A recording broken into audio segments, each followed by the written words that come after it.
சொல்லி பிசாசின் தலையை நசுக்குகிறோம் ஆண்டவரே. ஆனால் தேவனோ வேற ஒரு காரியத்தை ஒரு ஓட்டத்தை கட்ட நியமிக்கிறார்.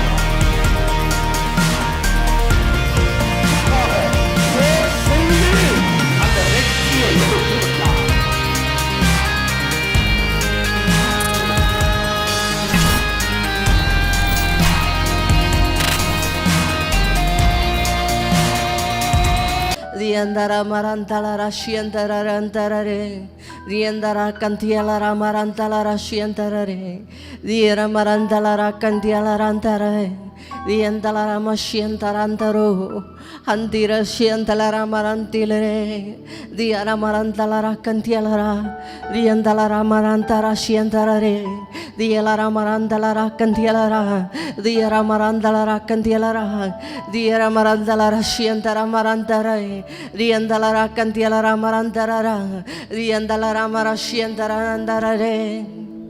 ஓ, இந்த அருமையான வேலைக்காக உமக்கு நன்றி செலுத்துகிறோம் ஆண்டவரே. இந்த அருமையான வேலையிலும் ஆண்டவரே நீங்க எங்களோடு கூட இருக்கிறதுக்காக நன்றி செலுத்துகிறோம்ப்பா. எங்கள் மத்தியில நீங்க உலாவி கொண்டிருக்கிறதுக்காக நன்றி செலுத்துகிறோம் ஆண்டவரே. இதை பார்த்து கொண்டிருக்கிற ஒவ்வொருவரையும் ஆண்டவரே நீங்க நிரப்புகிறதுக்காக நன்றி செலுத்துகிறோம்ப்பா. இந்த ஆராதனை எங்களுக்கு ஆசீர்வதித்து தாங்க ஆண்டவரே.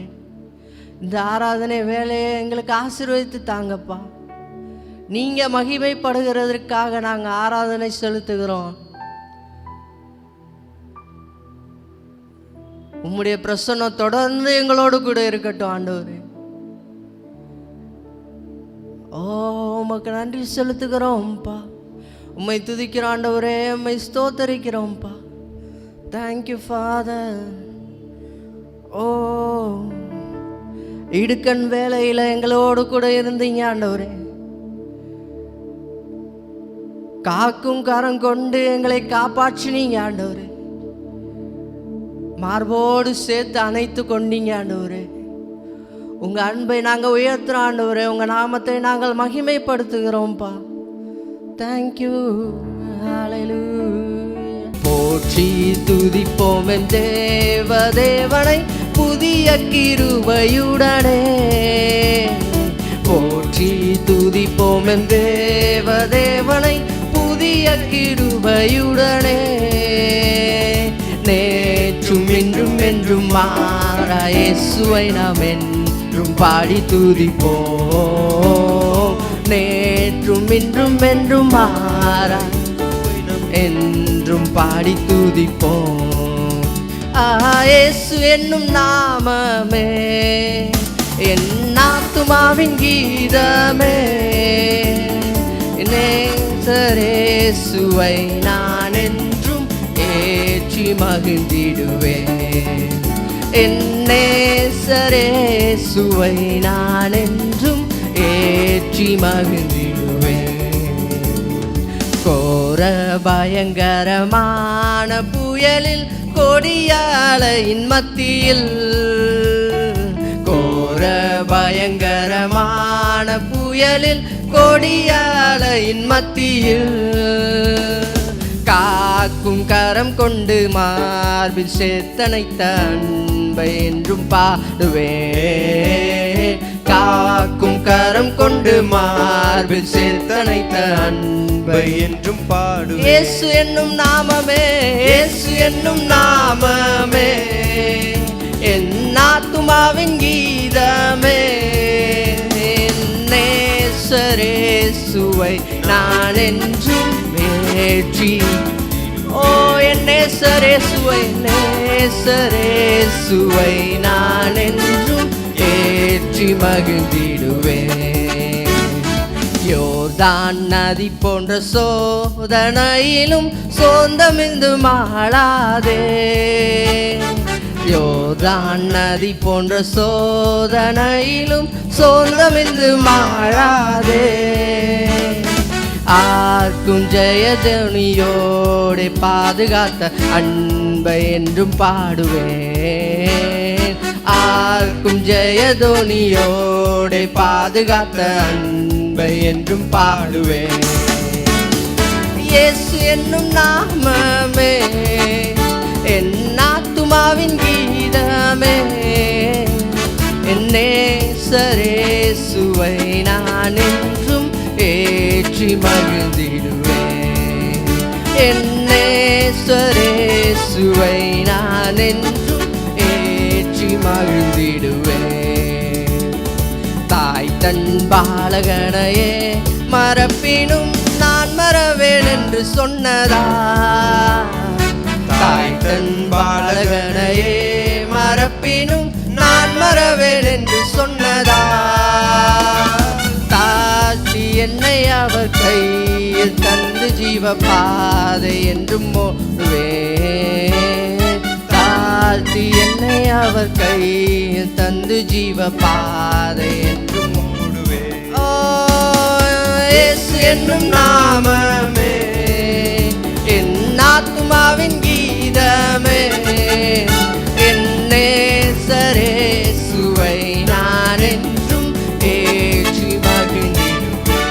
ஓ என் நேசரேசுவை நான் என்றும் ஏற்றி மகிழ்ந்திடுவேன். கோர பயங்கரமான புயலில் கொடிய அலையின் மத்தியில், கோர பயங்கரமான புயலில் கொடிய அலையின் மத்தியில், காக்கும் கரம் கொண்டு மார்பில் சேர்த்தணைத்த அன்பை, காக்கும் கரம் கொண்டு மார்பில் சேர்த்தணைத்த அன்பை என்றும் பாடுவேன்.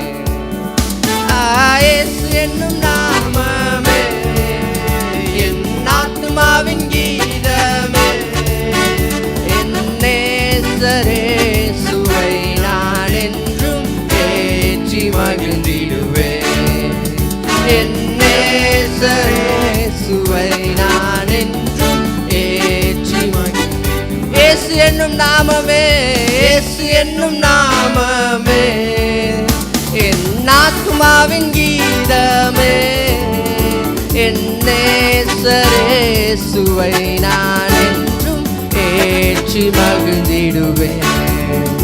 என் நேசரேசுவை நான் என்றும் ஏற்றி மகிழ்ந்திடுவேன். என் நேசரேசுவை நான் என்றும் ஏற்றி மகிழ்ந்திடுவேன். என் நேசரேசுவை நான் என்றும் ஏற்றி. ஓ உம்மையே நாங்கள் துதிக்கிறோம் ஆண்டவரே, உம்மையே நாங்கள் போற்றுகிறோம்ப்பா. எங்களுடைய நேசரேசுவை நாங்கள் என்றும் துதித்து கொண்டே இருக்கிறோம் ஆண்டவரே, நாங்கள் என்றும் போற்றி கொண்டே இருக்கிறோம்ப்பா. Thank you, hallelujah, hallelujah, hallelujah. Tikarama rashian talarakan tila. ஆண்டவரே, நாங்கள் சொந்தம்னு சொல்லிக்க நீங்கள் தான் இருக்கீங்க ஆண்டவரே.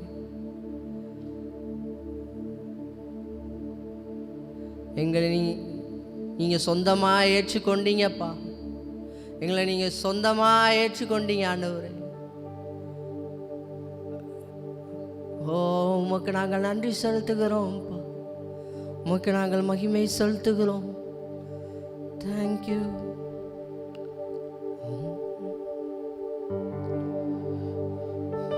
புது கிருபைகள் தினம் தினம் தந்து என்னை நடத்தி செல்பவரே, அனுதினமும் கரம் நீட்டி என்னை ஆசீர்வதிப்பவரே.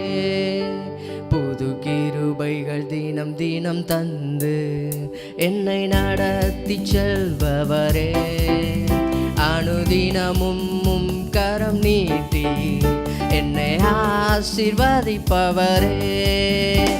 ஓ இயேசுவே, உம்மை சொந்தமாக கொண்டதென் பாக்கியமே, இதை விடவும் பெரிதான மேன்மை வேறொன்றுமில்லையே.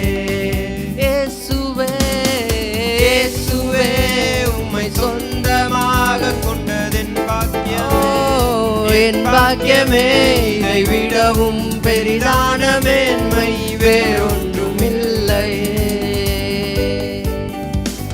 நேர்வழியா என்னை நடத்தினி, நீதியின் பாதையில் நடத்தினி.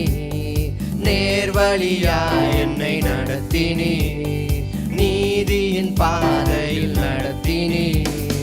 காரியம் வாய்க்கச் செய்தி, என்னை கண்மணி போல் காத்திட்டே. காரியம் வாய்க்கச் செய்தி, என்னை கண்மணி போல் காத்திட்டே. ஓ இயேசுவே, உம்மை சொந்தமாக கொண்டதென் பாக்கியமே, என் பாக்கியமே. இதை விடவும் பெரிதான மேன்மை வேறொன்றும் இல்லையே. ஓ இயேசுவே, உம்மை சொந்தமாக கொண்டதென் பாக்கியமே, இதை விடவும் பெரிதான மேன்மை வேறொன்றும் இல்லையே. பாதங்கள் சறுக்கின வேளையில் பதறாத கரம் நீட்டி தாங்கினே.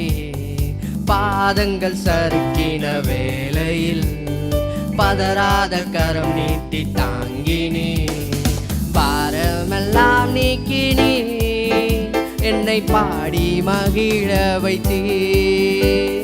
பாரமெல்லாம் நீக்கினே, என்னை பாடி மகிழ வைத்தே. ஓஹோ இயேசுவே, உம்மை சொந்தமாக கொண்டதென் என் பாக்கியமே, இதை விடவும் பெரிதான மேன்மை வேறொன்றும் இல்லையே. இயேசுவே, உம்மை சொந்தமாக கொண்டதென் பாக்கியமே,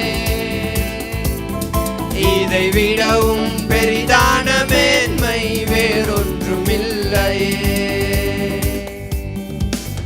பாதங்கள் சறுக்கின வேளையில் பதறாத கரம் நீட்டி தாங்கினே.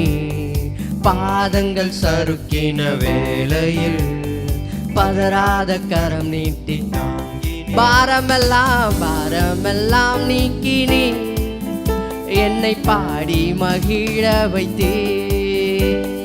பாரமெல்லாம் நீக்கினே, என்னை பாடி மகிழ வைத்தே.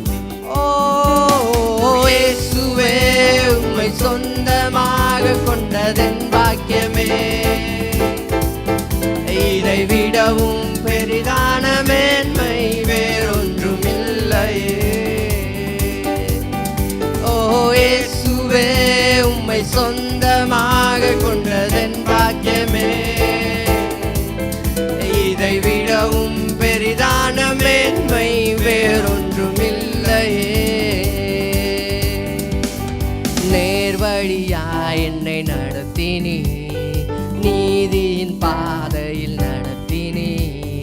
நேர்வழியா என்னை நடத்தினி, நீதியின் பாதையில் நடத்தினி. வாய்க்கச் செய்தி, என்னை கண்மணி போல் காத்திட்டே. காரியம் வாய்க்கச் செய்தி, என்னை கண்மணி போல் காத்திட்டே. ஓ இயேசுவே, உம்மை சொந்தமாக கொண்டதென் பாக்கியமே, இதை விடவும் பெரிதான மேன்மை வேறொன்றும் இல்லையே. ஓ இயேசுவே, உம்மை சொந்தமாக கொண்டதென் பாக்கியமே, இதை விடவும் பெரிதான மேன்மை வேறொன்றும் இல்லையே. புது கிருபைகள் தினம் தினம் தந்து என்னை நடத்தி செல்பவரே. அனுதினமும் உம் கரம் நீட்டி என்னை ஆசீர்வதிப்பவரே. புது கிருபைகள் தினம் தினம் தந்து என்னை நடத்தி செல்பவரே. அனுதினமும் உம் கரம் நீட்டி என்னை ஆசீர்வதிப்பவரே. இயேசுவே உம்மை சொந்தமாக கொண்ட என் பாக்கியமே, இதை விடவும் பெரிதான மேன்மை வேறொன்றும் இல்லையே. இயேசுவே உம்மை சொந்தமாக கொண்டதென் பாக்கியமே, என் பாக்கியமே, இதை விடவும் பெரிதான மேன்மை வேறொன்றும் இல்லையே. இயேசுவே உம்மை சொந்தமாக கொண்டதென் பாக்கியமே, என் பாக்கியமே, இதை விடவும் பெரிதான மேன்மை வேறொன்றும் இல்லை. இயேசுவே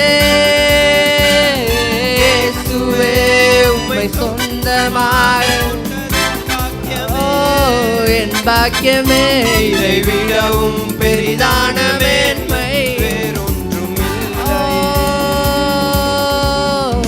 இதை விடவும் பெரிதான மேன்மை வேறொன்றும்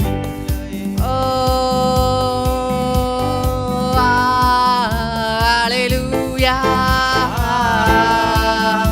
அல்லேலூயா, அல்லேலூயா, அல்லேலூயா, அல்லேலூயா, அல்லேலூயா, அல்லேலூயா, அல்லேலூயா.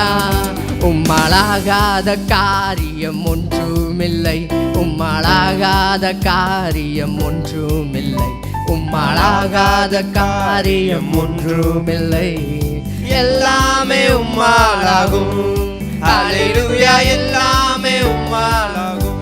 ஓ ஆகும், எல்லாம் ஆகும், இல்லாதேதான் எல்லாம் ஆகும், ஆகும், எல்லாம் ஆகும், உம்மாலேதான் எல்லாம் ஆகும்.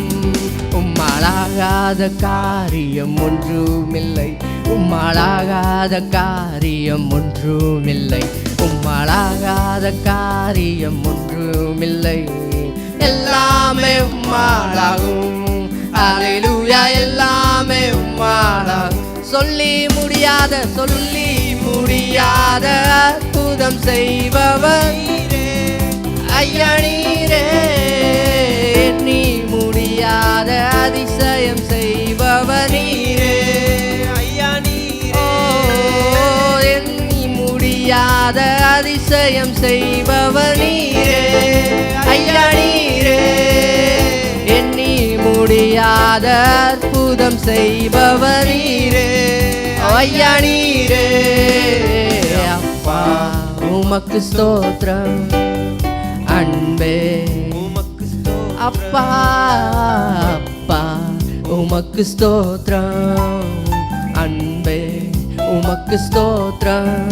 உம்மாலாகாத காரியம் ஒன்றுமில்லை, உம்மாலாகாத காரியம் ஒன்றுமில்லை, உம்மாலாகாத காரியம் ஒன்றுமில்லை. எல்லாமே உம்மாலாகும், அல்லேலூயா, எல்லாமே உம்மாலாகும். அல்லேலூயா, அல்லேலூயா, அல்லேலூயா, அல்லேலூயா, அல்லேலூயா, அல்லேலூயா, அல்லேலூயா, அல்லேலூயா. உம்மாலாகாத காரியம் ஒன்றுமில்லை, உம்மாலாகாத காரியம் ஒன்றுமில்லை, உம்மாலாகாத காரியம் ஒன்றுமில்லை. எல்லாமே உம்மாலாகும், அல்லேலூயா, எல்லாமே உம்மாலாகும். ஓ அல்லேலூயா, அல்லேலூயா,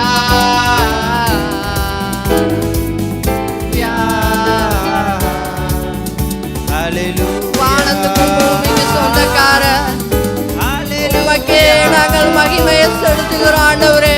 ஹalleluya உமக்கே நாங்கள் எங்கள் ஆராதனை செலுத்துகிறோம்.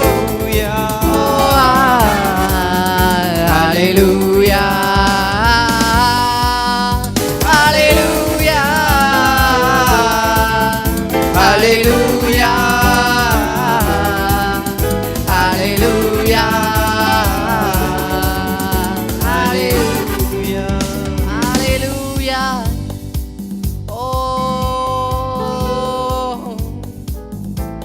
எங்கள் தகப்பனாய் இருக்கிற எங்கள் நல்ல தேவனே,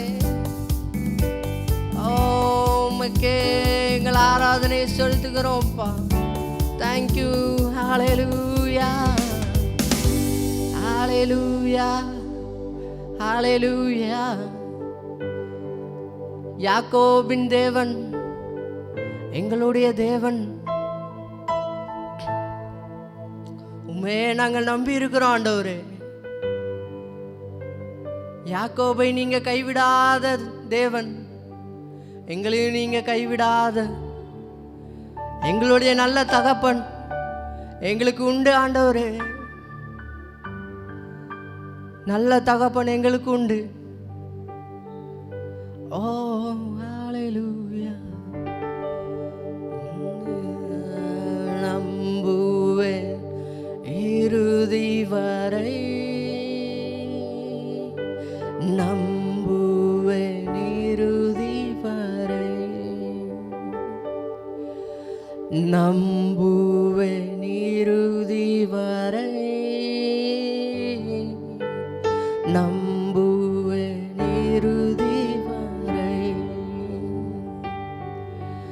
யாக்கோபின் தேவன் என் தேவன், எனக்கென்றும் துணையவரே, என்னாலும் நடத்துவாரே. யாக்கோபின் தேவன் என் தேவன், எனக்கென்றும் துணையவரே, என்னாலும் நடத்துவாரே. எனக்கென்றும் துணையவரே, என்னாலும் நடத்துவாரே. ஏதுமில்லை என்ற கவலை இல்லை, துணையாளர் என்னை விட்டு விலகவில்லை. ஏதுமில்லை என்ற கவலை இல்லை, துணையாளர் என்னை விட்டு விலகவில்லை. சொன்னதை செய்திடும் தகப்பனவர், சொன்னதை செய்திடும் தகப்பனவர். நம்புவேன் இறுதி வரை, நம்புவேன் இறுதி வரை, நம்புவேன், நம்புவேன் இறுதி வரை, நம்புவேன், நம்புவேன் இறுதி வரை, நம்புவேன் இறுதி வரை, நம்புவேன் இறுதி வரை.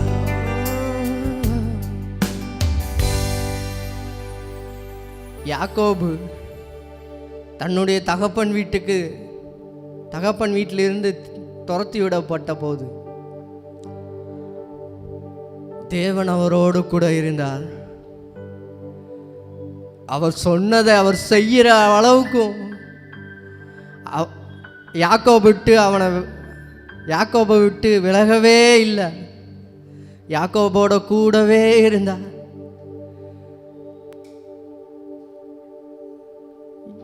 யாக்கோபு 7 வருஷம் இல்லை 14 வருஷம் வேலை பார்த்தான். 14 வருஷமும் அவனை விட்டு விலகவே இல்லை. அவனுக்கு சகலத்தையும் தந்து தன்னுடைய தகப்பன் வீட்டுக்கு திரும்பி வரும்போது ரெண்டத்தனையான ஆசீர்வாதத்தை தந்தார். 2 பரிவாரங்கள் நிறைய அவனை ஆசீர்வதித்தார். தன்னுடைய கூட்டாளிக்கு, தன்னுடைய சகோதரனுக்கு கொடுக்கிற அளவுக்கு ஆசீர்வதித்தார். நம்மளையும் தேவன் அவ்வாறு ஆசீர்வதிப்பார், அந்த அளவுக்கு ஆசீர்வதிப்பார். ஏன்னா யாக்கோபுக்குடைய தேவனாக இருந்தார், ஆனால் நமக்கு அவர் தகப்பனாக இருக்கிறார். ஓ நம்புவேன் இறுதி வரை,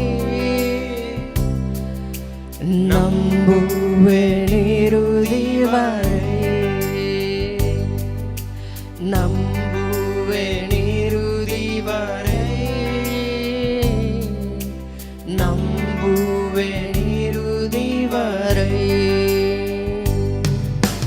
யாக்கோபின் தேவன் என் தேவன், எனக்கென்றும் துணையவரே,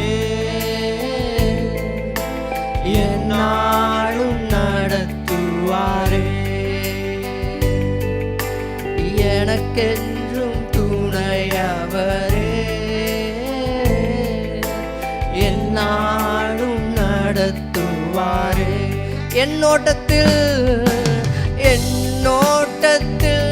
நான் தனிமையில்லை, நேசித்தவர் என்னை வெறுக்கவில்லை.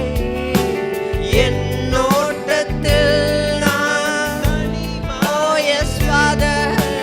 நேசித்தவர் என்னை வெறுக்கவில்லை. தகப்பன் வீட்டில் கொண்டு சேர்த்திடுவார், தகப்பன் வீட்டில் கொண்டு சேர்த்திடுவார். நம்புவேன் இறுதி வரை, நம்புவேன் இறுதி வரை, நம்புவேன் இறுதி வரை, நம்புவேன் இறுதி வரை. எங்கள் தகப்பனாய் இருக்கிற எங்கள் தேவனே, நம்புவேன் இறுதி வரை. எங்கள் தேவனே நாங்கள் நம்புவோம், நம்புவேன் எங்கள் தகப்பனே நாங்கள் நம்புவோம், நம்புவேன் இறுதி வரை. ஓ நம்புவேன் இறுதி வரை, நம்புவேன் இறுதி வரை, நம்புவேன் இறுதி வரை.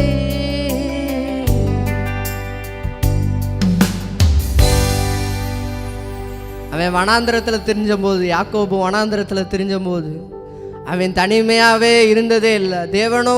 அவனோடு கூட இருந்தார். தேவன் அவனோடு கூட இருந்தது மட்டும் இல்லாமல் அவனை ஆசீர்வதித்தார். ஓ அவனை ஆசீர்வதித்தது இல்லாமல் அவனுக்கு வாக்கு தத்தத்தை கொடுத்தார். அவனோடு கூட உடன்படிக்கை பண்ணினார். அந்த உடன்படிக்கைக்கு அவர் பாத்திரராய் இருந்தார். இன்று நமக்கு ஒரு உடன்படிக்கை உண்டு. புதிய ஏற்பாட்டின் உடன்படிக்கை நமக்கு உண்டு. அந்த இரத்தத்தின் உடன்படிக்கை நமக்கு உண்டு. இன்று நம்மளையும் அவர் கைவிடாத தேவன். இன்று நம்மளையும் அவர் கைவிடவே மாட்டார். ஓஹோ, அதனால தான் நாங்கள் சொல்கிறோம், ஆண்டவரே நம்புவேன் இறுதி வரை, நம்புவேன் இறுதி வரை, நம்புவேன் இறுதி வரை, நம்புவேன் இறுதி வரை. யாக்கோபின் தேவன் என் தேவன், எனக்கென்றும் எங்களுடைய துணையாளரே, என்னாலும் நடத்துவாரே. ஓ எனக்கென்றும் துணையவரே, என்னாலும் நடத்துவாரே. ஓ என்னோட்டத்தில் நான் தனிமையில்லை, நேசித்தவர் என்னை வெறுக்கவில்லை. என்னோட்டத்தில் நான் தனிமையில்லை, நேசித்தவர் என்னை வெறுக்கவில்லை. தகப்பன் வீட்டில் கொண்டு சேர்த்திடுவார், தகப்பன் வீட்டில் கொண்டு சேர்த்திடுவார். நம்புவேன் இறுதி வரை நாங்க நம்புவேன் இறுதி வரை நம்புவேன் இறுதி வரை நம்புவேன் இறுதி வரை நம்புவேன் இறுதி வரை நம்புவேன் இறுதி வரை நம்புவேன் இறுதி வரை நம்புவேன் இறுதி நம்புவேன் நம்புவேன் இறுதி வரை நம்புவேன் இறுதி வரை நம்புவேன் இறுதி வரை நம்புவேன் இறுதி வரை நம்புவேன் இயேசுவை நம்புவேன் இயேசுவை நம்புவேன் இயேசுவை நம்புவேன் இயேசுவை. காக்கும் கரங்கள் உண்டனக்கு காத்திடுவார் கிருபையாலே, காக்கும் கரங்கள் உண்டனக்கு காத்திடுவார் கிருபையாலே. அல்லேலூயா பாடி பாடி அலைகளை நான் தாண்டிடுவேன். அல்லேலூயா பாடி பாடி அலைகளை நான் தாண்டிடுவேன். நம்புவேன் இயேசுவை நம்புவேன் இயேசுவை நம்புவேன் இயேசுவை நம்புவேன் இயேசுவை. கண்மலைகள் பெயர்க்கும்படியா கர்த்தருன்னை கரம் பிடித்தார். கண்மலைகள் பெயர்க்கும்படியாய் கர்த்தருன்னை கரம் பிடித்தார். காத்திருந்து பலனடைந்து கழுகு போல எழும்பிடுவார். காத்திருந்து பலனடைந்து கழுகு போல எழும்பிடுவாய். நம்புவேன் இயேசுவை நம்புவேன் இயேசுவை நான் நம்பத்தக்கவர் நீங்க ஒருவர் ஆண்டவரே. இயேசுவை நம்புவேன் இயேசுவை. காக்கும் கரங்கள் உண்டனக்கு காத்திடுவார் கிருபையாலே, காக்கும் கரங்கள் உண்டனக்கு காத்திடுவார் கிருபையாலே. அல்லேலூயா பாடி பாடி அலைகளை நான் தாண்டிடுவேன். அல்லேலூயா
நம்புவேன் இயேசுவை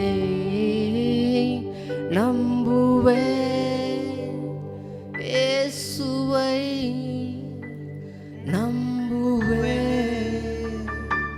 இயேசுவை நம்புவேன் இயேசுவை நம்புவேன்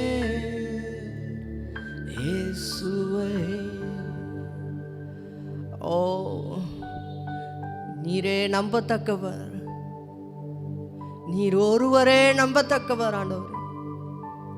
You alone are faithful. You alone are faithful to us, Lord. Thank you, Father. எங்களுடைய துதிகள், எங்களுடைய ஆராதனைகள் எல்லாம் உமக்கே நாங்கள் செலுத்துகிறோம் ஆண்டவரே.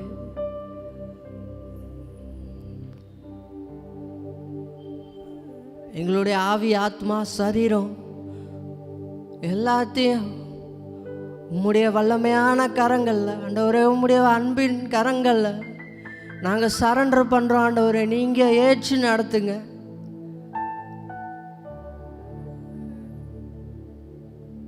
நீங்கள் நடத்துங்க ஆண்டவரே.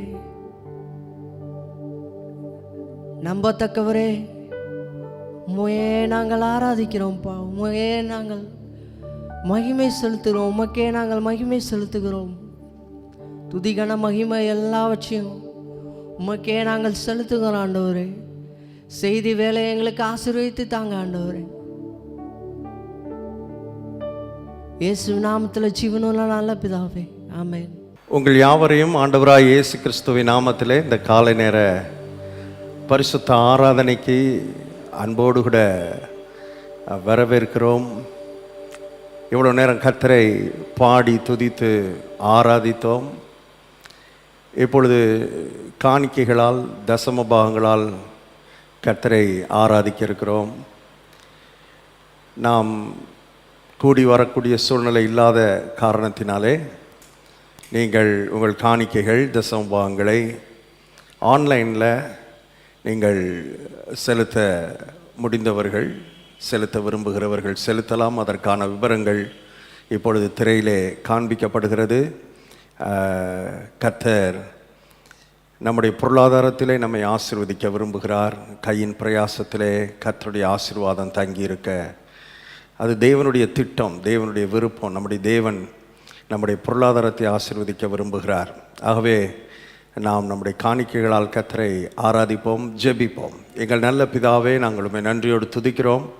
உம்முடைய பிள்ளைகள் உற்சாகத்தோடு கர்த்தாவே உமக்கு கொடுக்கிற இந்த நேரத்தில் கர்த்தருடைய ஆசீர்வாதம் பிள்ளைகள் மேல் தங்கியிருப்பதாக. நீர் வேதத்திலே சொல்லி வைத்திருக்கிற வாக்குத்தத்தங்கள் எல்லாம் உம்முடைய பிள்ளைகளுடைய வாழ்க்கையிலே அப்படியே பலிப்பதாக என்று இயேசு கிறிஸ்துவின் நாமத்திலே நான் ஜெபிக்கிறேன். பொருளாதாரத்தில் ஒரு பெருக்கம் உண்டாகட்டும். இந்த மாதம், மே மாதம் முழுவதும் பரிசுத்த ஆவியானவருடைய ஆளுகை பொருளாதாரத்தில் இருப்பதாக என்று நாங்கள் ஜெபிக்கிறோம். கர்த்தாவே, ஒரு இயற்கைக்கு அப்பாற்பட்ட, இயற்கைக்கு மேலான ஆசீர்வாதத்தை உம்முடைய பிள்ளைகள் தங்கள் குடும்பங்களிலே அனுபவிப்பார்களாக. குறைவுகள் நிறைவாகட்டும். கர்த்தருடைய ஆண்டவரே, அற்புத கரம் உம்முடைய பிள்ளைகளுடைய வாழ்க்கைக்குள்ளே கிரியை செய்கிறது என்பதை உம்முடைய பிள்ளைகள் உணரத்தக்க விதத்தில் கர்த்தருடைய அற்புதங்கள் நடப்பதாக. பொருளாதாரத்தில் நீர் அதை செய்கிறதுக்காக உமக்கு ஸ்தோத்திரம். பெரிய காரியத்தை செய்யும். இயேசு கிறிஸ்துவின் நாமத்தில் ஜெபிக்கிறோம் பிதாவே, ஆமென்.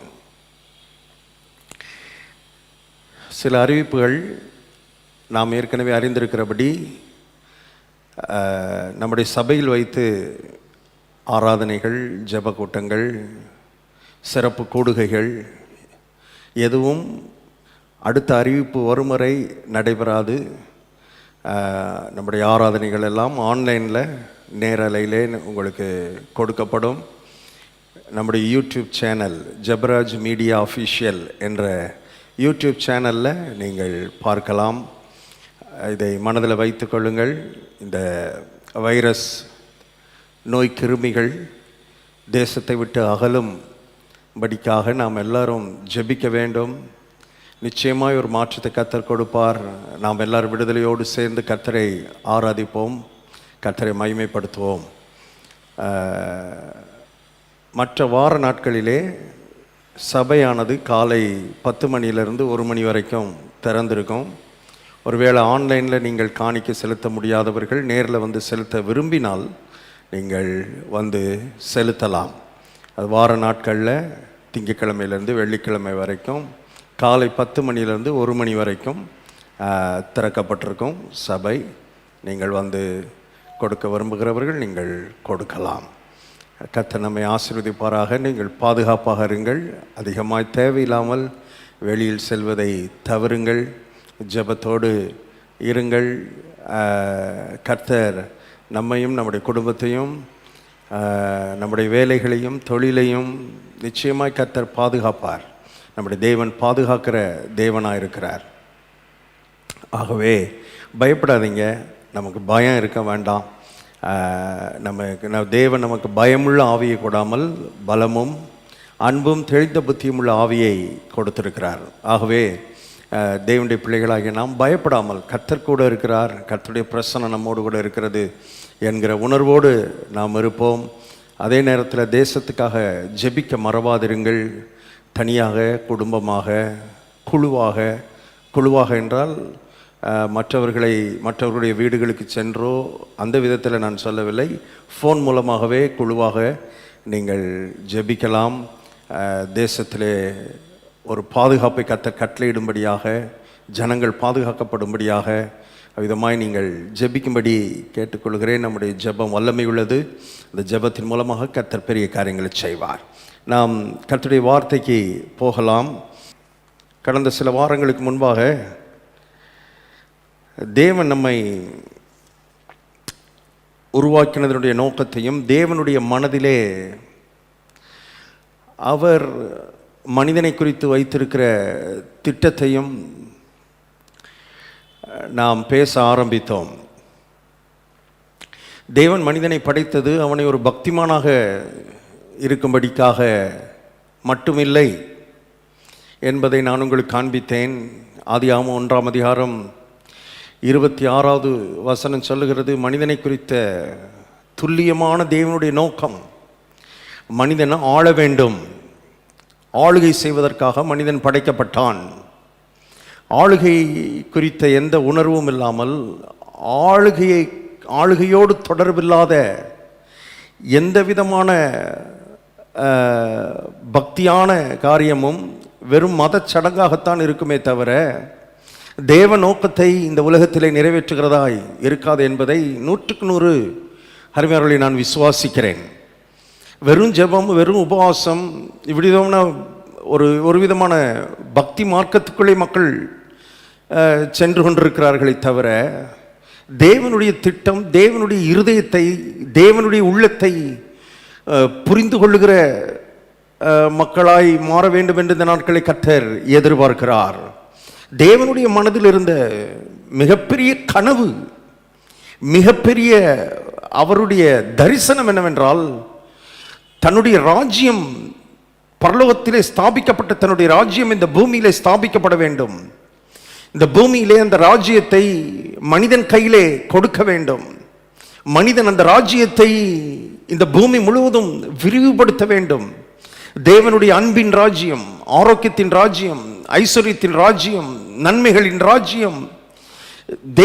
தேவன் ஆளுகை செய்தால் உலகம் எப்படி இருக்கும் என்கிறதை ஆதாம் மூலமாய் கர்த்தர் காண்பிக்கும்படி விரும்பினார். இதுதான் தேவனுடைய திட்டம் என்பதை தெரிந்து கொள்ளுங்கள்.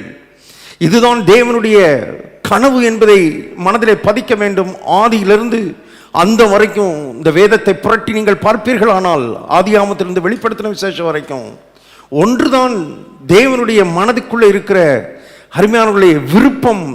அது என்னவென்றால், தன்னுடைய ஆளுகை, தன்னுடைய ராஜ்யம் இந்த உலகத்தில் இருந்தால் மனிதன் எப்படிப்பட்ட நன்மைகளை அனுபவிப்பான், எப்படி இந்த உலகத்திலே அவன் வாழ்வான் என்பதை இந்த உலகம் காண வேண்டும், மனிதன் காண வேண்டும், மனிதன் அனுபவிக்க வேண்டும்.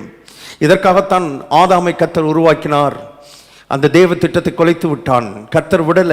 அதுக்கப்புறம் அருமையானவர்களே, ஆபிரகாம் என்கிற மனிதனை கர்த்தர் தெரிந்து கொண்டு அவன் மூலமாக ஒரு சந்ததியை கர்த்தர் அருமையானவர்களை உருவாக்கினார். அந்த சந்ததி முழு உலகத்திலும் அந்த கோத்திரம், அந்த இஸ்ரவேல் கோத்திரத்தை மாத்திரம் எடுத்து அந்த இஸ்ரவேல் கோத்திரத்தை தன்னுடைய ராஜ்யமாக அவர் இந்த உலகத்துக்குள்ளே அருமையானவர்களை வாழ வைத்தார் என்பதை தெரிந்து கொள்ள, தன்னுடைய ராஜ்யமாக இருக்க வேண்டும் என்று விரும்பினார். அவர்களுக்கென்று ஒரு ஒரு ஒரு தேசத்தை கர்த்தர் கொடுத்தார். தேசம் என்பது ராஜ்யத்தோடு தொடர்புடைய ஒன்று என்பதை தெரிந்து கொள்ளுங்கள். பின்னால ஏராளமான காரியங்களை கர்த்தர் நமக்கு கற்றுக் கொடுக்கும்படி விரும்புகிறார். அந்த இஸ்ரவேல் கோத்திரமும் தேவனுடைய கனவை, தேவனுடைய திட்டத்தை அவர்கள் புரிந்து கொள்ளாமல் தேவனுக்கு விரோதமாய் காரியங்களை செய்தார்கள் என்று வேதத்தில் பார்க்கிறோம். அதற்கப்புறம் தன்னுடைய குமாரனாய் கிறிஸ்துவை இந்த உலகத்துக்கு அனுப்பினார். ஒரே நோக்கத்தோடு தான் அனுப்பினார்.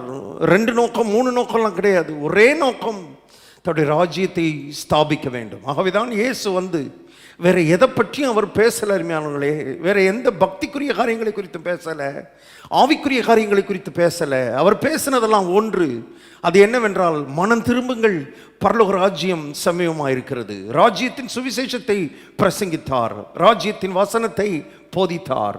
அருமையானவர்களே, இரவும் பகலும் இயேசு கிறிஸ்துவினுடைய எண்ணம், இரவும் பகலும் இயேசு கிறிஸ்துவினுடைய அருமையானவர்களே கனவு என்னவென்றால் ராஜ்யம், ராஜ்யம், ராஜ்யம். அந்த ராஜ்யத்தை இந்த உலகத்திலே ஸ்தாபிப்பதற்காக ஒரு யுத்தம் நடைபெற வேண்டியிருந்தது. கல்வாரி சிலுவையிலே அந்த யுத்தத்தை செய்து அந்த யுத்தத்திலே வெற்றி பெற்று ராஜ்யத்தை இன்றைக்கு ஸ்தாபித்து விட்டார். எங்கே ஸ்தாபித்திருக்கிறார்? இந்த வார்த்தை கேட்டுக்கொண்டிருக்கிற உங்களுடைய உள்ளத்துக்குள்ளே ஸ்தாபித்திருக்கிறார். இவைகளெல்லாம் ஆவிக்குரிய மக்களுக்கு தெரியவில்லை என்பதை வருத்தத்தோடு நான் சொல்ல விரும்புகிறேன். ஆவிக்குரிய மக்களுக்கு இவைகளெல்லாம் தெரியாதபடினாலே ஆவிக்குரிய வாழ்க்கையில குழப்பத்திலே வாழ்ந்து கொண்டிருக்கிறார்கள். குழம்ப வேண்டிய அவசியமே இல்லை. கிறிஸ்தவ வாழ்க்கைனா என்ன, ஆவிக்குரிய வாழ்க்கைனா என்ன என்பதை திட்டமாய் நீங்கள் வேதத்திலிருந்து புரிந்து கொள்ள முடியும். ஒன்று தான், தேவனுடைய ஆளுகை உள்ளத்துக்குள்ளே இருக்கிறது, உள்ளத்துக்குள்ளே வந்திருக்கிறது.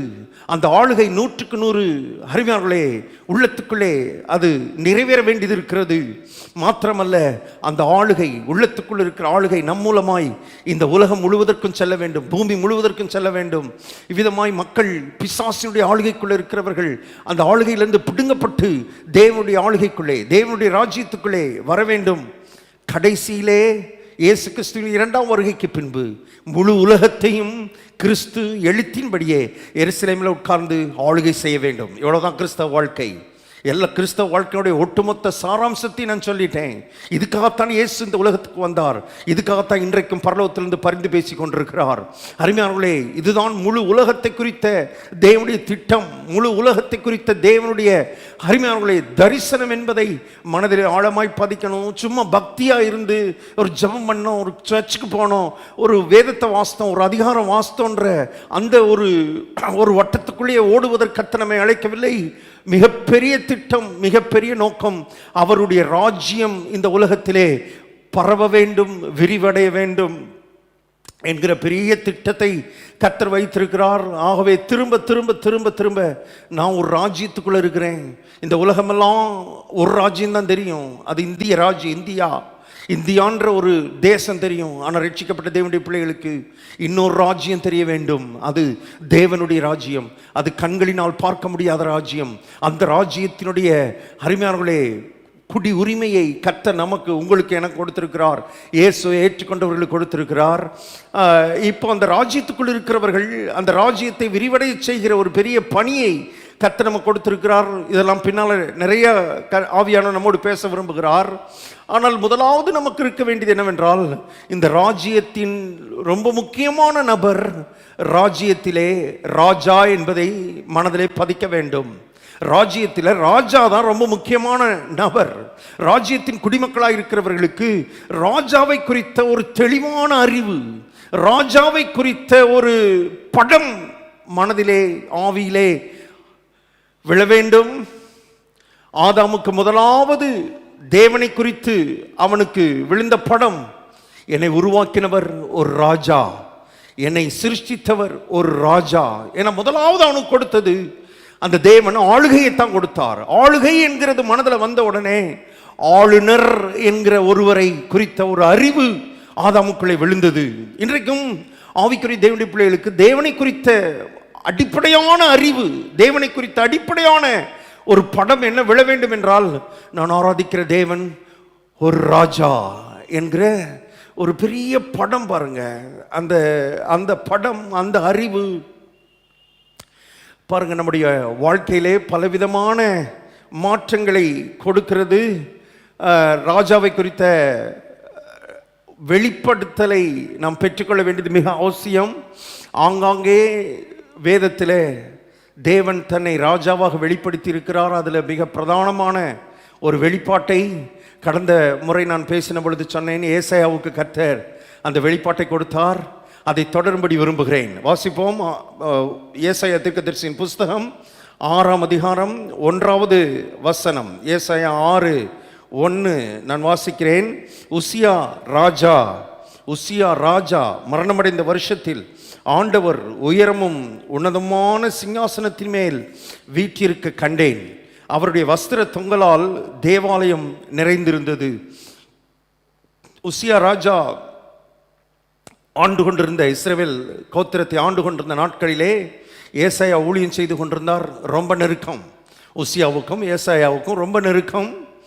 பாருங்க, உசியா ராஜா ஏசாயாவினுடைய தீர்க்க தரிசன ஊழியத்துக்கு ரொம்ப சப்போர்ட்டிவாக இருந்திருக்கிறான். அந்த ராஜா மரித்த பொழுது பாருங்க, இவனுக்கு இருந்த சப்போர்ட்டெல்லாம் போயிடுச்சு. இவனுக்கு இருந்த நம்பிக்கையெல்லாம் மரித்து விட்டது.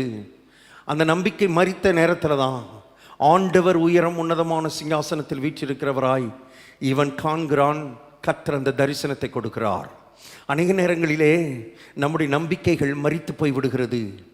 நம்பிக்கைகள் மரிக்கிற நேரங்களிலெல்லாம் அந்த நம்பிக்கையை துளிர்க்க பண்ணுகிற ஒரு ராஜாவை குறித்த அறிவு நமக்குள்ளே உண்டாவதாக. அந்த நம்பிக்கையை துளிர்க்க பண்ணுகிற உயரம் உன்னதமான சிங்காசனத்தில் வீற்றிருக்கிற ஒரு ராஜா உங்களுக்கு உண்டு.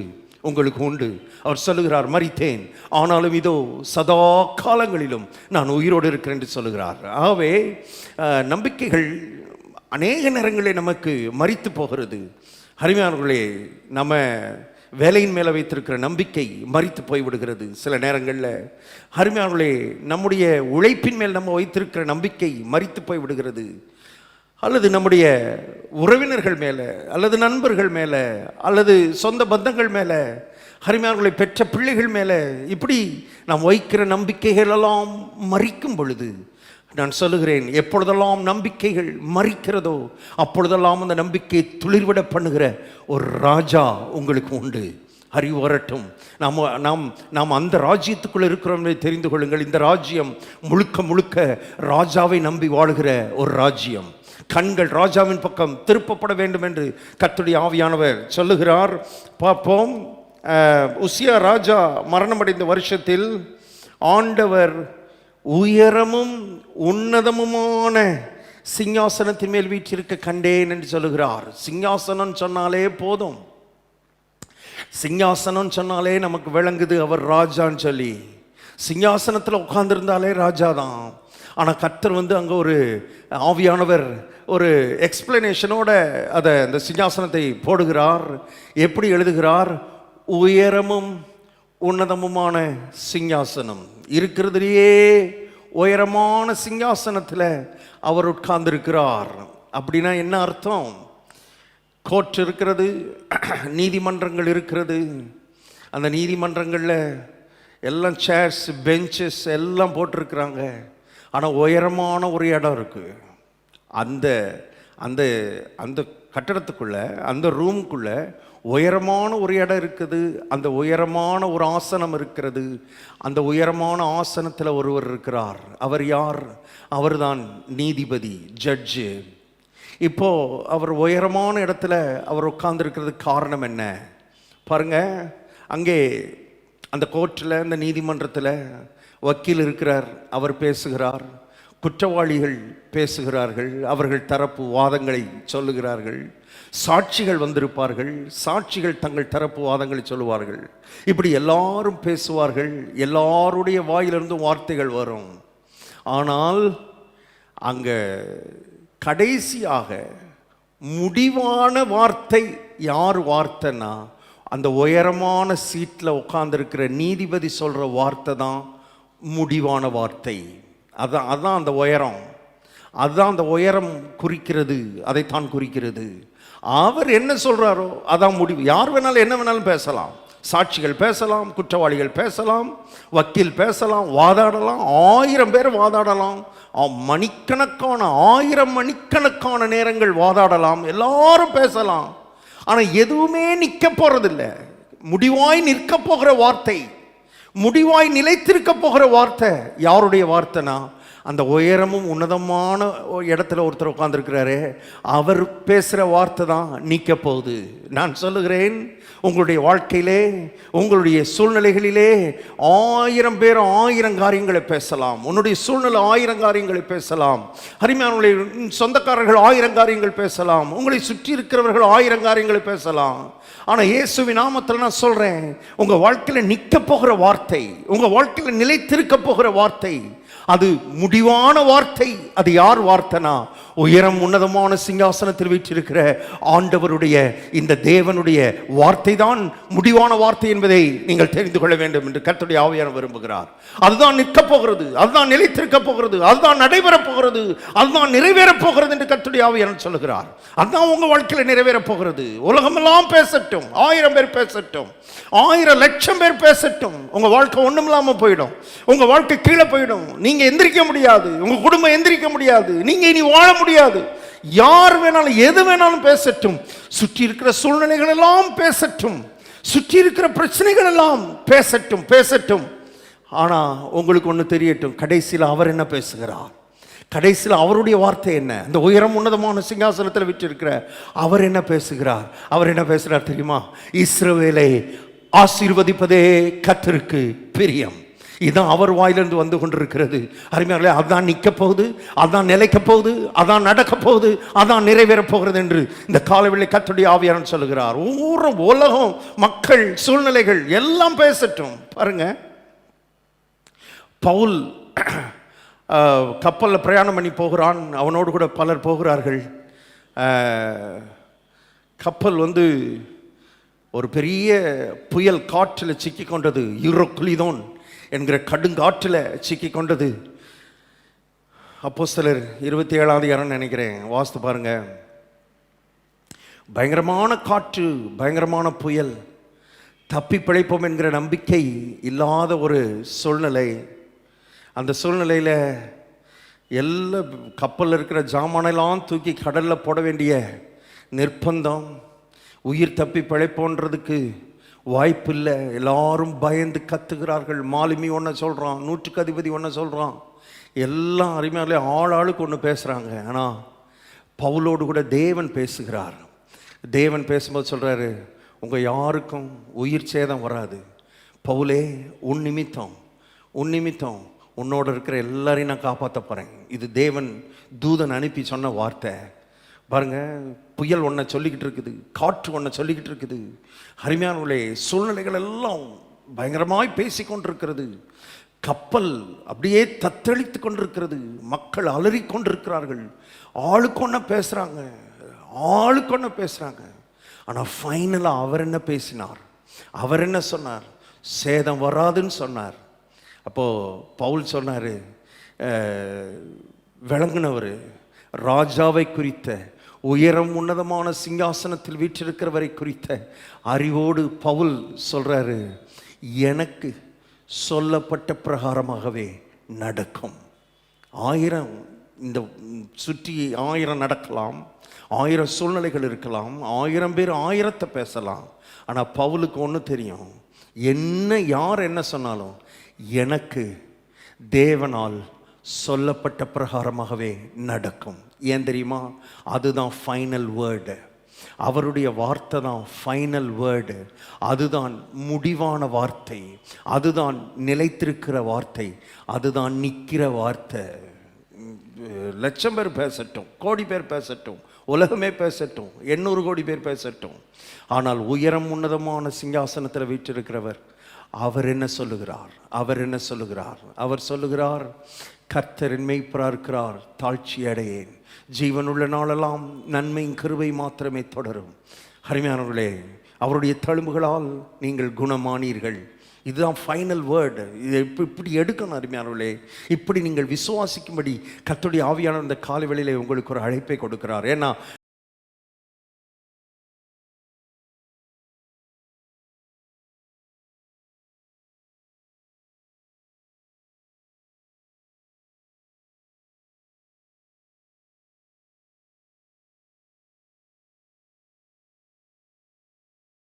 தேவன் உயரமான இடத்தில் இருக்கிறார். ஆகவே அவருடைய வார்த்தை தான் உங்க வாழ்க்கையில முடிவான வார்த்தை, தேவனுடைய வார்த்தை. இப்ப காவியானன் சொன்னார் என்கிட்ட, நம்முடைய சூழ்நிலைகளிலே தேவனுடைய வார்த்தை முடிவான வார்த்தையா இருக்கணும்னா நம்முடைய அன்றாட வாழ்க்கையின் தீர்மானங்களிலே அவருடைய வார்த்தை முடிவான வார்த்தையா இருக்கணும். கவனிங்க, மறுபடி சொல்றேன், நம்முடைய சூழ்நிலைகளிலே தேவனுடைய வார்த்தை முடிவான வார்த்தையா இருக்கணும்னா நாம் எடுக்கிற தீர்மானங்கள்ல அவருடைய வார்த்தை தான் முடிவான வார்த்தையா இருக்கணும். நம்முடைய விருப்பம், நம்முடைய சித்தம், நம்ம சொந்தக்காரவங்க, அவங்க சொன்னாங்க, இவங்க சொன்னாங்க, தேவனுடைய வார்த்தை முடிவான வார்த்தையாக நம்முடைய தீர்மானங்களிலே இருக்குமானால் நான் கண்டிப்பாக சேலஞ்ச் பண்ணி சொல்கிறேன், நம்முடைய சூழ்நிலைகள் எல்லாவற்றிலும் தேவனுடைய வார்த்தை முடிவான வார்த்தையாய் இருக்கும் என்று கர்த்தருடைய ஆவியானவர் சொல்லுகிறார். வாசிப்போம் அந்த ராஜாவை குறித்து தொடர்ந்து சில காரியங்கள். ஏசாயா 6ஆம் அதிகாரம் 1. உசியா ராஜா மரணமடைந்த வருஷத்தில் ஆண்டவர் உயரமும் உன்னதமான சிங்காசனத்தின் மேல் வீற்றிருக்க கண்டேன். அவருடைய வஸ்திர தொங்கலால் தேவாலயம் நிறைந்திருந்தது. வஸ்திர தொங்கலால், அந்த ராஜாவினுடைய வஸ்திர தொங்கலால் உட்கார்ந்திருக்கிறாரு, ஆனால் அவருடைய வஸ்திர தொங்கலால் தேவாலயம் நிறைந்திருந்தது. இதை படிக்கும் பொழுது எனக்கு ஒரு சம்பவம் ஞாபகத்துக்கு வருகிறது. இதே ராஜா தான், இந்த ராஜா, இந்த தேவாலயத்தில் வீட்டிருந்த ராஜா இந்த பூலோகத்துக்கு வந்து ஒரு நாள் ரோட்டில் நடந்து போய் கொண்டிருக்கிறார். 12 வருஷமாய் உதிரப்போக்கினாலே பாடுபட்டு கொண்டிருந்த பெரும்பாடுள்ள ஸ்திரீ. அருமையானவர்களே, அவருடைய வஸ்திரத்தின் ஓரத்தை ஆகிலும் நான் தொட்டால் சுகமாவேன் என்று சொல்லி நம்பி அருமையானவர்களை கூட்டத்துக்குள்ளே முண்டி அடித்து போய் இந்த வஸ்திரத்தின் ஓரத்தை தொட்டாள்.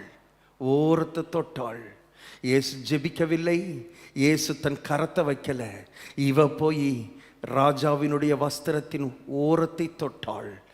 12 வருஷமாய் பாடுபட்டு கொண்டிருந்த அந்த மகள், 12 வருஷமாய் அருமையானவர்களை வேதனைப்பட்டு கொண்டிருந்த அந்த மகள், வேதத்தில் எழுதப்பட்டிருக்குது, உடனே வேதனை நீங்கி சுகமடைந்தாள். இந்த வஸ்திர தொங்கல் தான், இந்த வல்லமை நிறைந்த வஸ்திர தொங்கல் தான், இந்த சுகமாக்குகிற வஸ்திர தொங்கலால் தேவாலயம் நிறைந்திருந்தது. தேவாலயம் எங்கே இருக்கிறது? நீங்களே தேவனுடைய ஆலயமாக இருக்கிறீர்கள் என்றும் தேவனுடைய ஆவியானவர் உங்களுக்குள்ளே வாசமாக இருக்கிறார் என்றும் அறியீர்களா? உங்களுக்குள்ளதான் தேவாலயமாக இருக்கிற உங்களுக்குள்ளதான் இன்னைக்கு அந்த ராஜா, அந்த வஸ்திர தொங்கல் நிறைந்த அந்த ராஜா உங்களுக்குள்ளே வாசமாக இருக்கிறார், உங்களுக்குள்ளே வாழ்ந்து கொண்டிருக்கிறார். ஆகவே வியாதிகள் வந்தாலும், வேதனைகள் வந்தாலும், பலவீனங்கள் வந்தாலும் இதை புரிந்து கொள்ள வேண்டும். உள்ளே வல்லமை இருக்கிறது. வஸ்திர தொங்கல், வல்லமை நிறைந்த வஸ்திர தொங்கலால் தேவாலயம் நிறைந்திருக்கிறது. விசுவாசிங்க, உச்சம் தலைந்து உள்ளங்கால் வரை இந்த தேவனுடைய வல்லமை பாய்வதாக. நான் பேசிக் கொண்டிருக்கும் பொழுதே, நான் பிரசங்கித்துக் கொண்டிருக்கும் பொழுதே ஒவ்வொருவருடைய சரீரத்திலும் இந்த வல்லமை பாய்வதாக. அந்த வஸ்திர தொங்கலில் இருக்கிற தேவனுடைய வல்லமை பாய்வதாக. பாருங்க, தொட்டாள், வஸ்திரத்தை தொட்டாள், உடனே வேதனை நீங்கி சுகமானாள். நான் விசுவாசிக்கிறேன். இந்த பிரசங்கத்தை கேட்டுக்கொண்டிருக்கும் பொழுதே, இந்த வார்த்தை வந்துகிட்டு இருக்கும் போதே சிலருக்கு கர்த்தர் சுகத்தை கொடுக்கிறார், சிலரை கர்த்தர் சுகமாக்குகிறார், பலனை கொடுக்கிறார். இதுவரைக்கும் பலவீனமாக இருந்த சரீரங்கள் இப்பொழுது பலனை உணர்கிறது. இயேசுவின் நாமத்தில் சொல்கிறேன். ஏன்னா வஸ்திர தொங்கலால் தேவாலயம் நிறைந்திருந்தது. பாருங்க, வஸ்திர தொங்கல் என்பது அந்த நாட்களிலே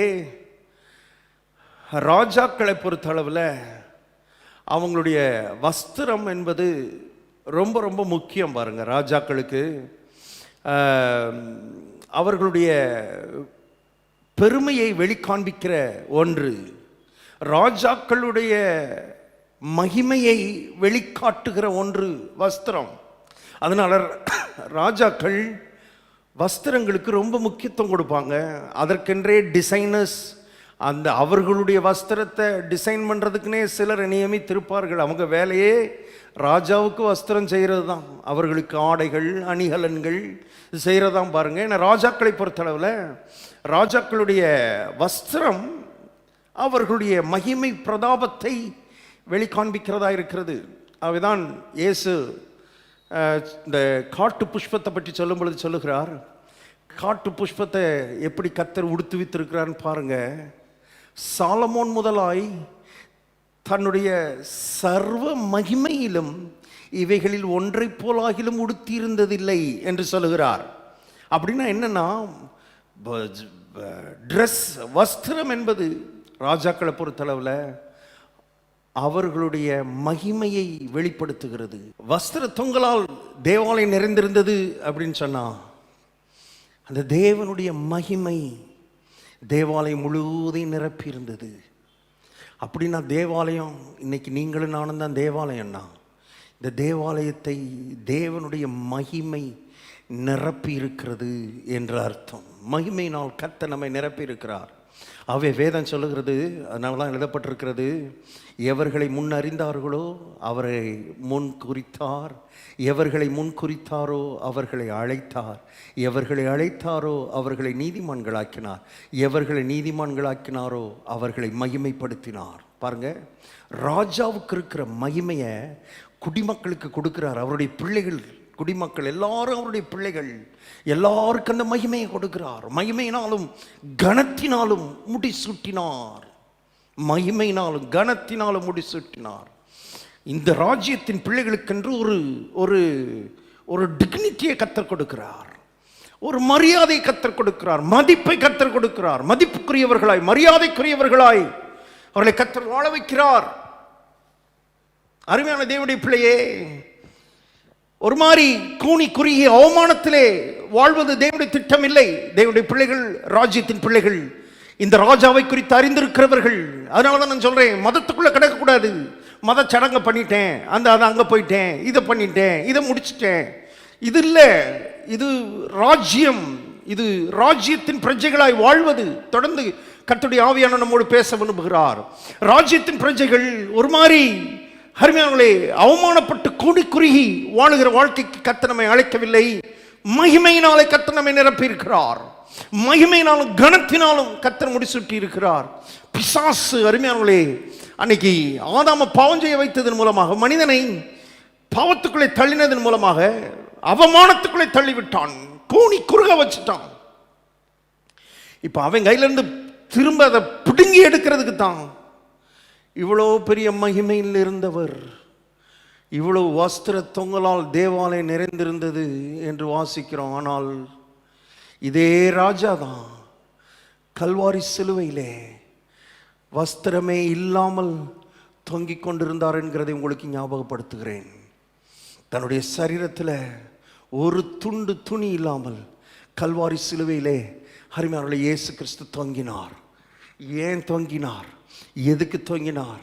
அப்படி தொங்கி இந்த பிசாசின் கையிலிருந்து ராஜ்யத்தை பிடுங்கி இந்த மகிமையின் ராஜ்யத்தை தம்முடைய பிள்ளைகளுக்குள்ளே வைக்கும்படியாக இயேசு அந்த ஈன கோலமானார் என்பதை உங்களுக்கு நான் ஞாபகப்படுத்துகிறேன். ஆகவே கர்த்தர் உங்களை மதத்தில் சேர்க்கிறதுக்கு இவ்வளவு வேலை செய்யலை. பாருங்க, இவ்வளோ மகிமையின் ராஜா, இவ்வளவு மகிமையின் ராஜா, வஸ்திர தொங்கலால் தேவாலயம் முழுவதும் நிறைந்திருந்த அவ்வளவு மகிமையின் ராஜா இந்த கல்வாரி சிலுவையிலே இவ்வளவு ஈன கோலமாக நிர்வாணமாக தொங்கணும்னா அவருடைய பர்பஸ், அவர் தொங்குவதற்கான அந்த நோக்கம் எவ்வளவு பெரியது என்பதை இந்த காலவெளியை சிந்திக்கும்படி விரும்புகிறேன். அந்த நோக்கம் எவ்வளவு பெரியது, அவருடைய அந்த அந்த தொங்குவதற்கான அந்த தாற்பயம் எவ்வளவு பெரியது, எவ்வளவு பெரியது, எவ்வளவு பெருசா இருந்தா நான் எவ்வளவு கீழே நான் போய் என்னை நானே நிர்வாணப்படுத்தி கொள்ளணும்னாலும் நான் அதுக்கு ரெடியா இருக்கிறேன். ஏன்னா ராஜ்யம் ஸ்தாபிக்கப்படணும். ராஜ்யத்தினுடைய பிள்ளைகள் அவமானத்திலிருந்து வெளியே வந்து தலை நிமிர்ந்து இந்த உலகத்தில் நடக்க வேண்டும். அவர்கள் வாழ்ந்து செழித்திருக்க வேண்டும். அவர்கள் இந்த உலகத்திலே கனத்துக்குரியவர்களாக இருக்க வேண்டும். இதுக்காக நான் எவ்வளவு கீழே போனாலும் ஐ ஆம் ரெடி டு கோ. அப்படி போனவர் தான் ஆண்டவராக இயேசு. அன்பு பெருகட்டும், அன்பு பெருகட்டும். இந்த காலவெளியிலே இந்த இவ்வளவு பெரிய ராஜா தான் அந்த சிலுவையிலே தொங்கினார் என்பதை மனதுக்குள்ளே கொண்டு வரணும். தேவனுடைய பிள்ளையே, சும்மா இயேசு தொங்கிட்டார் தொங்கிட்டார் தொங்கிட்டார்னு பார்த்துக்கிட்டு இருக்கக்கூடாது. இந்த ராஜா தான் அங்கே தொங்கினார். இந்த ராஜாதான தொங்கினார், தன்னுடைய மகிமையெல்லாம் திறந்து தேவனுக்கு சமமாக இருந்தும் தேவனுக்கு சமமாக இருப்பதை கொள்ளையாடின பொருளாக எண்ணாமல் தம்மை தாமே வெறுமையாக்கி அடிமையின் ரூபம் எடுத்து மனுஷர் சாயலானார் என்று வேதத்தில் எழுதப்பட்டிருக்கிறது. ஆகவே இவ்வளோ பெரிய ராஜா, இவ்வளவு மகிமையின் ராஜா, மகிமையின் ராஜா அந்த கல்வாரியிலே தொங்கிக் கொண்டிருக்கிறார். ஈனக்கோலமாக, நீச கோலமாக. அது உங்களுக்காக, எனக்காக அவர் தொங்கினார் என்கிறதை இந்த காலையில் ஞாபகப்படுத்துகிறேன். காரணம் என்னவென்றால், அவமானத்திலிருந்து நம்மை விடுதலையாக்கி அவமான சின்னங்களாய் வாழ்ந்து கொண்டிருந்த நம்மை அதிலிருந்து வெளியே கொண்டு வந்து மகிமையினால் கனத்தினால் நிரப்பும்படி, ராஜ்யத்தின் புத்திரர்களாய் நம்மை மாற்றும்படி, ராஜ்யம் தேவனுடைய ராஜ்யத்தினுடைய பிரஜைகளாய் நம்மை மாற்றும்படி, நமக்குள்ளே ராஜ்யத்தை ஸ்தாபிக்கும்படி இந்த குறிக்கோளை அவர் மனதில் வைத்துதான் அந்த கல்வாரி சிலுவையிலே யுத்தத்தை நடத்தினார் என்பதை தெரிந்து கொள்ளுங்கள். மறந்து போயிடாதீங்க. ஏதோ இயேசு சிலுவையில் தொங்கினார்னு உலகமெல்லாம் சொல்லிக்கிட்டு இருக்கு. இல்லை, ராஜாதி ராஜா சிலுவையிலே உனக்காக தொங்கினார் என்பதை ஞாபகப்படுத்துகிறேன். வாசிப்போம். ஏசாயா 6ஆம் அதிகாரம் 2வது வசனம். சேராபீன்கள் அவருக்கு மேலாக நின்றார்கள். அவர்கள் ஒவ்வொருவனுக்கும் ஆறு சட்டைகள் இருந்தன. அவனவன் 2 சட்டைகளால் தன் முகத்தை மூடி, 2 சட்டைகளால் தன் கால்களை மூடி, 2 சட்டைகளால் பறந்து ஒருவரை ஒருவர் நோக்கி, சேனைகளின் கர்த்தர் பரிசுத்தர், பரிசுத்தர், பரிசுத்தர், பூமி அனைத்தும் அவருடைய மகிமையால் நிறைந்திருக்கிறது என்று கூப்பிட்டு சொன்னார்கள். தேவ தூதர்களை குறித்து பார்த்துக்கிட்டு இருக்கிறோம் பாருங்க. ஏசாயாவுக்கு கர்த்தர் இந்த ராஜாவினுடைய மகத்துவத்தை காண்பித்துக் கொண்டிருக்கிறார். சிங்காசனத்தில் வீற்றிருக்கிறார். சேராபீன்கள்னா தூதர்கள். அருமையானவர்களே, அருமையான தேவனுடைய பிள்ளையே, அங்கே அவருக்கு மேலாக இருக்கிறார்கள். அவர்களை குறித்த ஒரு படம் அங்கே காண்பிக்கப்படுகிறது. அவங்க என்ன செஞ்சுக்கிட்டு இருக்கிறாங்க? ஒவ்வொரு தூதனுக்கும் 6 சட்டைகள் இருக்கிறது என்று எழுதப்பட்டிருக்கிறது. சேராபீன்கள் அப்படின்ற வேர்டு, அந்த வார்த்தைக்கே அர்த்தம் என்னன்னா ஃபயர்னு அர்த்தம். நெருப்பு, தீ. அப்படின்னா என்னன்னா தீயா எரிஞ்சுக்கிட்டு இருப்பாங்களாம் பாருங்க. நெருப்பா எரிஞ்சுக்கிட்டு இருப்பாங்களாம். சேராபீன்கள் பார்த்தீங்கன்னா நெருப்பா எரிஞ்சுக்கிட்டு இருப்பாங்களாம். பேர்னிங். ஆனா அந்த நெருப்பா எரிகிற அந்த தூதர்கள் தான் 2 சட்டைகளால் முகத்தை மூடிக்கிட்டு, 2 சட்டைகளால் காலை மூடிக்கிட்டு, 2 சட்டைகளால் பறந்துக்கிட்டு இருந்தாங்களாம். இவங்களே எரிஞ்சுக்கிட்டு இருக்கிறாங்க. இவர்களே எரிகிற தீ பந்தங்களாக இருக்கிறார்கள். இவங்களாலேயே அந்த தேவனை பார்க்க முடியல. ஏன்னா அந்த ராஜா இருக்கிறாரே, சிங்காசனத்தில் வீற்றிருக்கிற ராஜா, இவர்களை காட்டிலும் பிரகாசமானவர். வேதத்தில் எழுதப்பட்டிருக்கிறது, சேரக்கூடாத ஒளியில் வாசம் பண்ணுகிற தேவன். இவனே எரிகிறவன், ஆனால் இவனாலேயே பார்க்க முடியல. அவ்வளவு பிரகாசமானவர். உங்கள் ஞாபகத்துக்கு கொண்டு வரேன். இவ்வளவு பிரகாசமான தேவன் தான் கல்வாரி சிலுவையிலே உங்களுக்காக தொங்கினார். உங்களுக்காக, எனக்காக தொங்கினார். இங்கே எல்லாம் கண்ணை மூடிக்கிட்டாங்க. தூதர்கள் கண்ணை மூடிக்கிட்டாங்க. ஏன் கண்ணை மூடிக்கிட்டாங்கன்னா, அவருடைய பிரகாசத்தை பார்க்க முடியாமல் கண்ணை மூடிக்கிட்டாங்க. இதே ராஜா கல்வாரியில் தொங்கும்போது அங்கே சுற்றி இருக்கிற மக்கள் கண்ணை மூடிக்கிட்டாங்க. ஏன் கண்ணை மூடிக்கிட்டாங்கன்னா, அவருடைய அலங்கோலத்தை பார்க்க முடியாமல் கண்ணை மூடிக்கிட்டாங்க. அவருடைய அசிங்கத்தை பார்க்க முடியாமல் கண்ணை மூடிக்கிட்டாங்க. உனக்காக, எனக்காக அவ்வளவு நீச கோலத்திலே தொங்கின ராஜா தான் இயேசு கிறிஸ்து என்பதை இந்த காலவேளை ஞாபகப்படுத்துகிறேன். இவர்கள் இந்த ராஜாவை பார்க்க முடியல. இவனே தீ, எரிகிற நெருப்பு. தூதர்கள். அதனாலதான் அருமையானே, எலிசாவை சுற்றி அவர் காக்கும்படிக்கு அக்கினிமயமான ரதங்கள் இறங்கி வந்தது என்று பார்க்கிறோம். தீர்க்கதரிசியாகிய எலிசாவை பிடிக்கிறதுக்கு மக்கள், ராஜா சேனை அனுப்புகிறான், இராணுவத்தை அனுப்புகிறான். ஆனால் இவனை பாதுகாக்கும்படி எழுதப்பட்டிருக்கிறது, அக்கினிமயமான குதிரைகளும் ரதங்களும் வந்து இறங்கிச்சுன்னு வேதத்தில் பார்க்கிறோம். எல்லாம் அக்கினிமயமா இருக்கிறது. பரலோகத்தை சுற்றி, தேவனை சுற்றி அக்கினிமயமான தூதர்கள், அக்கினிமயமான சேராபீன்கள். ஆனா அவங்களே கண்ணை மூடிக்கிட்டாங்க, காலை மூடிக்கிட்டாங்க. ஏன்னா அவர் அதை காட்டிலும் அக்கினிமயமானவர். எனக்கு ஆச்சரியம் என்னன்னா, அவர்தான் எனக்காக சிலுவைக்கு வந்து தொங்கினார். சாதாரண ஒரு மனிதனாக, மாம்சம் இரத்தம் உடையவராக. என்ன ஒரு அன்பு அருமையானவர்களை, தாழ்த்த வேண்டும் என்று கர்த்தருடைய ஆவியானவர் சொல்லுகிறார். இதெல்லாம் படிக்கும் பொழுது, ஆண்டவரே தாழ்த்துறேன், என்னை வெறுமையாக்குறேன், என்னை ஒப்பு கொடுக்கிறேன். அருமையான தேவனுடைய பிள்ளை, இந்த ஒரு இடத்துக்கு ராஜ்யத்தின் பிள்ளைகள் வர வேண்டும் என்று கர்த்தருடைய ஆவியானவர் விரும்புகிறார். அவ்வளோ பெரிய ராஜா, மகிமையின் ராஜா, அக்கினிமயமான கற்களின் நடுவே வாசம் பண்ணுகிறவர். பாருங்க, கண்ணை மூடிக்கிட்டாங்க. ஆனால் கல்வாரியில் தொங்கும்போது மனுஷன் எல்லாம் கண்ணை மூடிக்கிட்டான். அவருடைய அலங்கோலத்தை பார்க்க முடியாம, பார்க்கத்தக்க ரூபம் அவருக்கு இல்லாதிருந்தது, விரும்பத்தக்க ரூபம் அவருக்கு இல்லாதிருந்தது. அவருக்கு அழகும் இல்லை, சௌந்தரியம் இல்லை. அவர் அந்த கேடடைந்தார். உனக்காக சகோதரனே, உனக்காக சகோதரியே, உனக்குள்ள அந்த ராஜ்யத்தை கொண்டு வந்து வைக்கிறதுக்காக எவ்வளவு, எந்த இடத்தில் இருந்தவர் எந்த இடத்துக்கு வந்தார் என்பதை நான் உங்களுக்கு காண்பிக்க ஆவியானவர் உதவி செய்வாராக.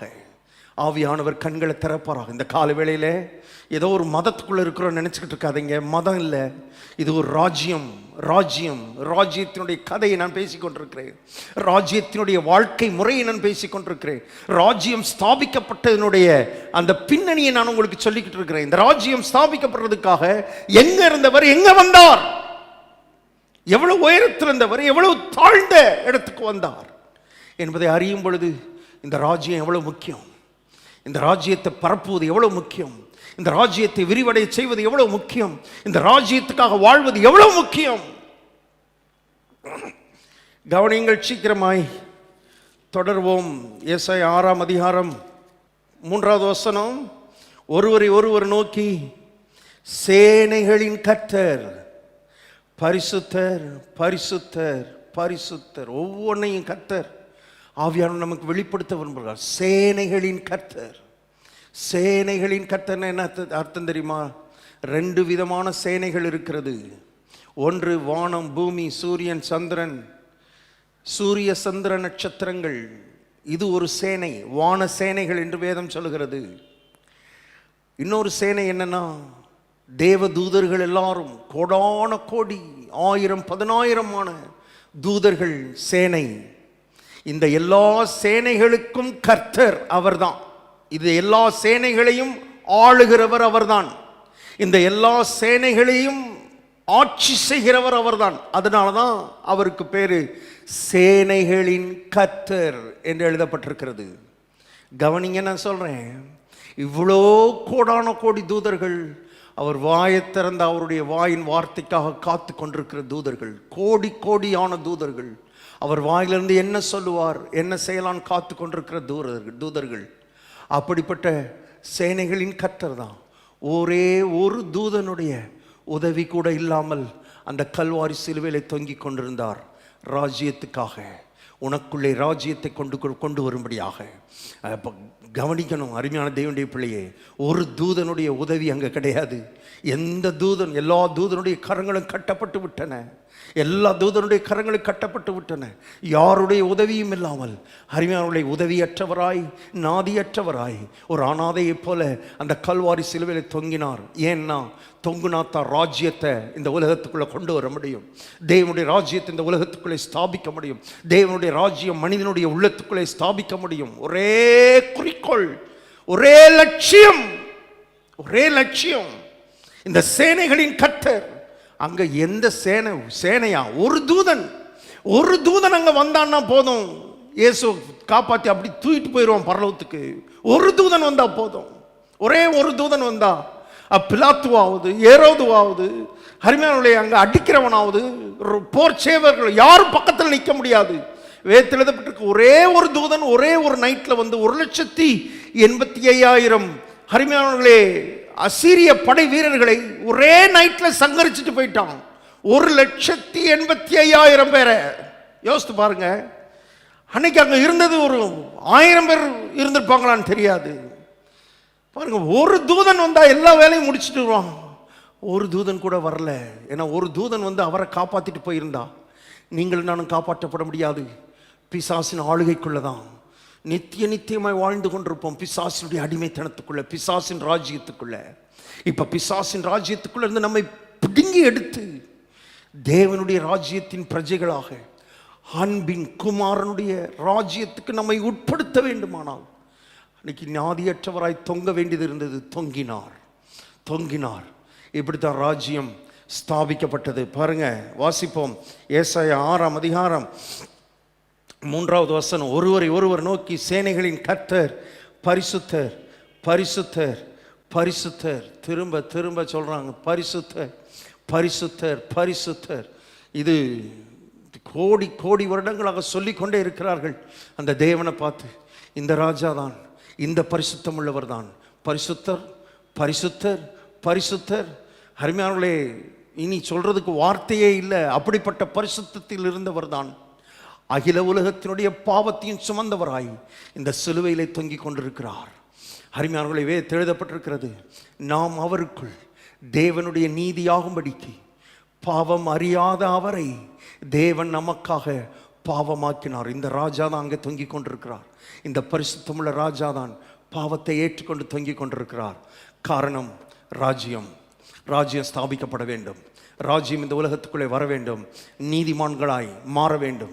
ராஜ்யத்துக்குள் இருக்கிறவர்கள் நீதிமான்கள் ஆகணும்னா அந்த அந்த அந்த பாவம், அவர்களுக்குள் இருக்கிற பாவம் அவர்களை விட்டு எடுக்கப்பட வேண்டும், சுமக்கப்பட வேண்டும். அது சுமந்து தீர்க்கப்பட வேண்டும். உலகத்தின் பாவத்தை சுமந்து தீர்க்கிற தேவ ஆட்டுக்குட்டியாக அங்கே கல்வாரிகளை தொங்க வேண்டும். அவர்தான் தொங்க வேண்டும் என்கிற நியதி அதற்கு தன்னையா ஆழமாய் ஒப்பு கொடுத்தார். இந்த காலை வேளையிலே ராஜ்யத்துக்காக ஆழமாய் ஒப்பு கொடுக்கும்படி கர்த்தருடைய ஆவியானவர் உங்களுக்கு ஒரு அழைப்பு கொடுக்கிறார்.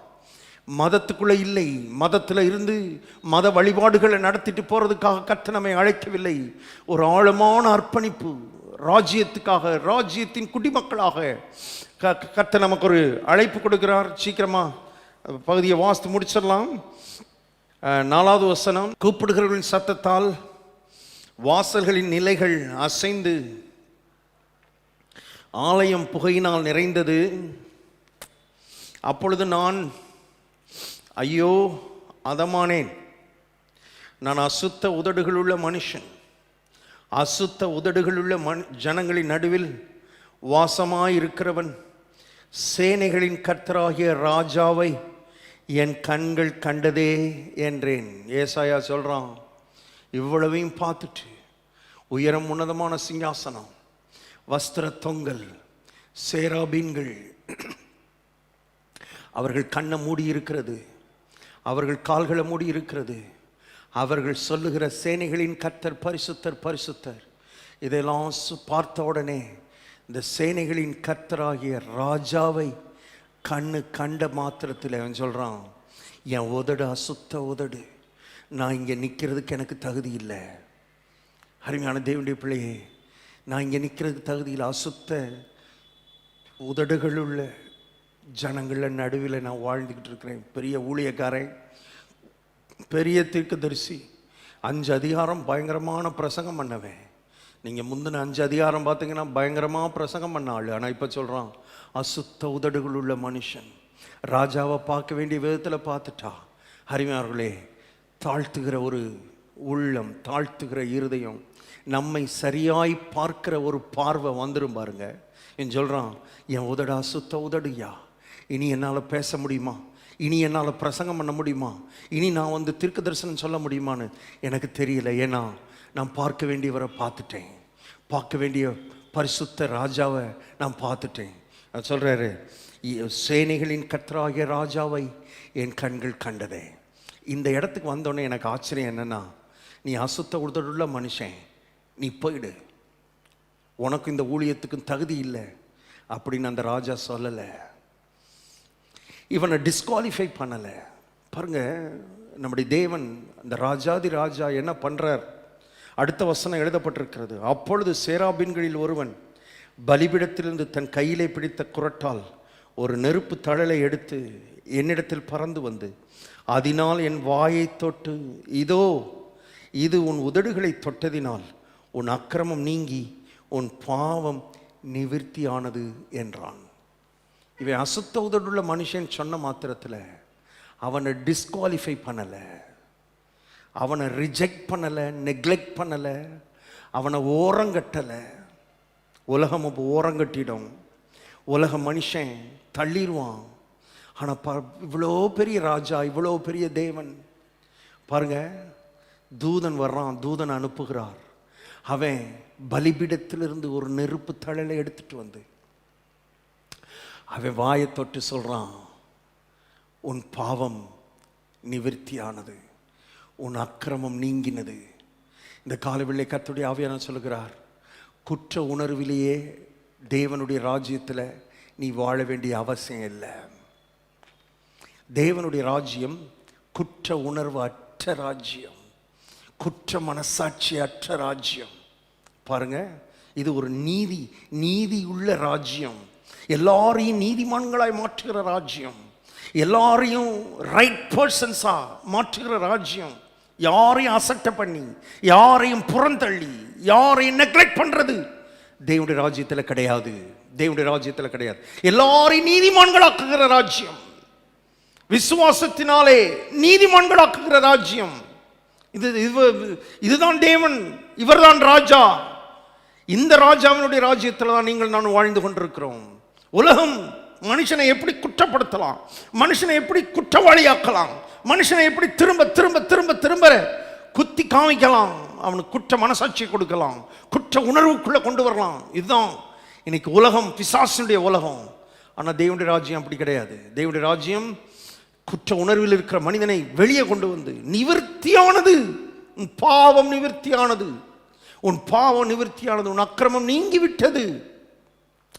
இது நீதியின் ராஜ்யம் என்பதை, இது நீதியின் ராஜ்யம், இது பாவத்தின் குற்றத்தின் குற்ற உணர்வின் ராஜ்யம் அல்ல, இது நீதியின் ராஜ்யம் என்று கர்த்தருடைய ஆவியானவர் இந்த காலவெளியிலே உங்களோடு பேசி கொண்டிருக்கிறார். அதனால தான் இயேசு சொன்னார், முதலாவது தேவனுடைய ராஜ்யத்தையும் அவருடைய நீதியையும் தேடுங்கள். ஏன்னா தேவனுடைய ராஜ்யத்துக்குள்ளே நீதிதான் இருக்கிறது, குற்ற உணர்வுக்கு இடமில்லை, குற்ற உணர்வுக்கு இடமில்லை. மனிதர்கள் கில்ட்டில், அந்த கில்ட் கான்சியஸ்லேயே வாழ்ந்துகிட்டு இருக்கிற மனிதனை அருமையானவர்களே குற்ற உணர்வு வந்து விடுதலை ஆக்கணும்னா ராஜ்யத்தை குறித்த உணர்வு அவனுக்குள்ளே வர வேண்டும், ராஜ்யத்தின் பிரஜையாக மாற வேண்டும். ராஜ்யத்தின் குடிமகனாக மாறிட்டான்னா ராஜ்யம் அவனுக்குள்ளே இருக்கிற குற்ற உணர்வை நீக்கி நீதியை உள்ளே வைக்கிறது. தீர்க்க தரிசனமாக இங்கே எல்லாத்தையும் கர்த்தர் பல 100 ஆண்டுகளுக்கு முன்பாக கர்த்தர் எழுதி வைத்திருக்கிறார். வாசிப்போம் கடைசியாக 8வது வசனம். 8வது வசனம் இதோடு நான் முடிக்க விரும்புகிறேன். இதெல்லாம் அந்த தரிசனம் முடியுது.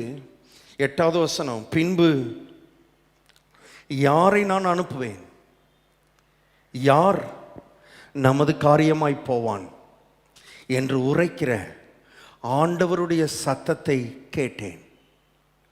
அதற்கு நான், இதோ அடியேன் இருக்கிறேன், என்னை அனுப்பும் என்றேன்.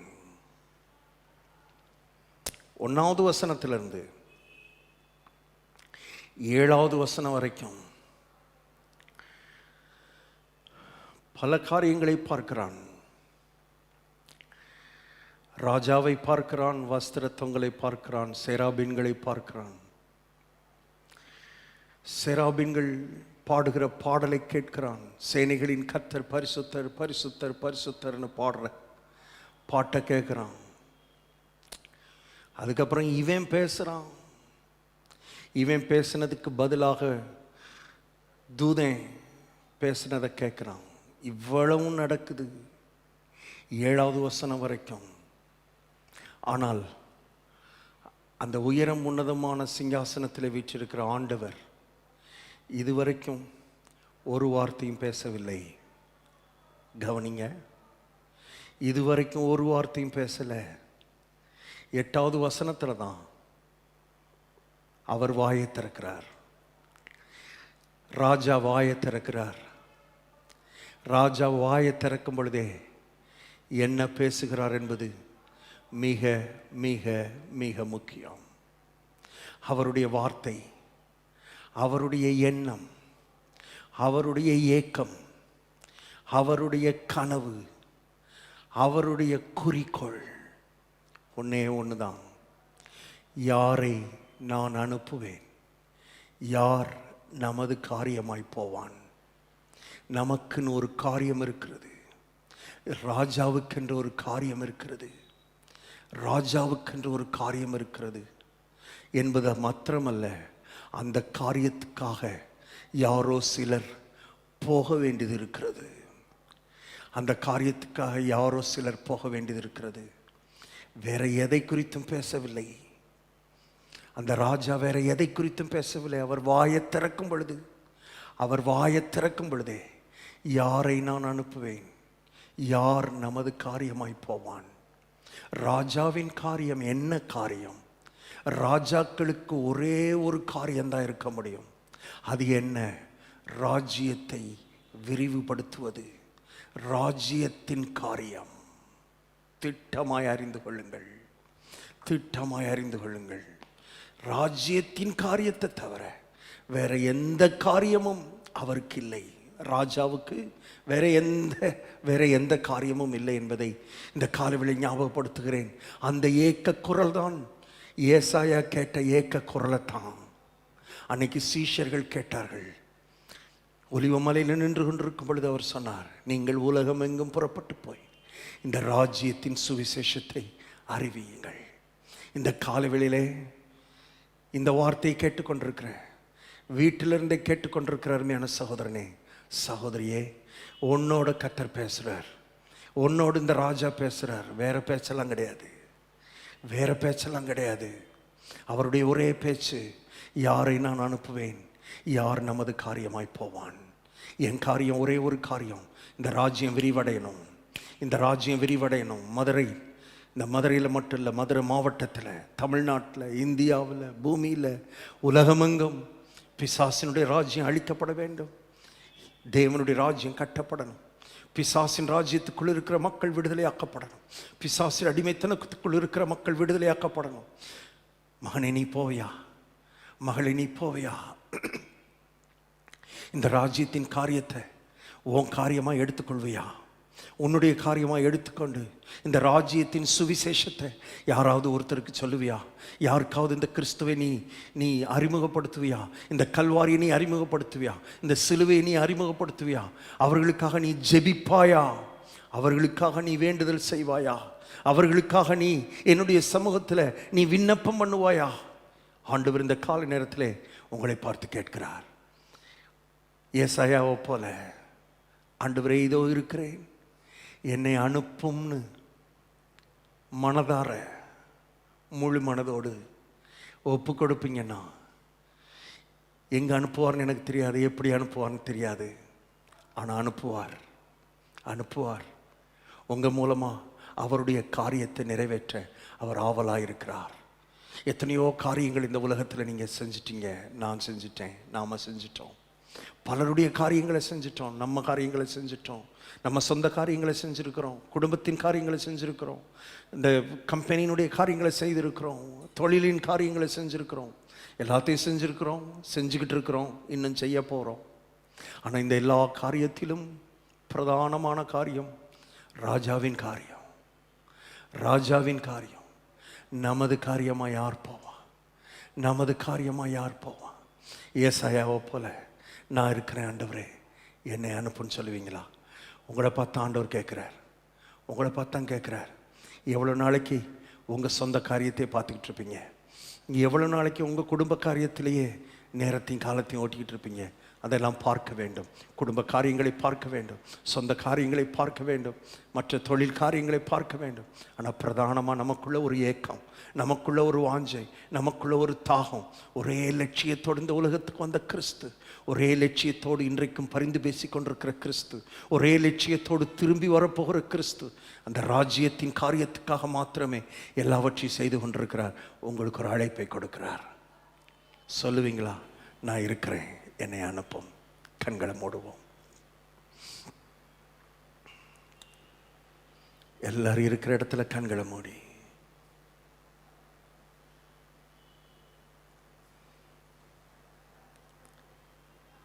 என்னை அனுப்பு ஆண்டவரே, நான் இருக்கிறேன் ஆண்டவரே. உங்க மனசு சொல்லட்டும், உங்க மனசு சொல்லட்டும். எனக்குள்ளே ஒரு ராஜ்யத்தை உண்டாக்கி இருக்கிறீர், என்னை ஒரு ராஜ்யத்துக்குள்ள கொண்டு வந்திருக்கிறீர். கண்களால் காண முடியாத ராஜ்யம்.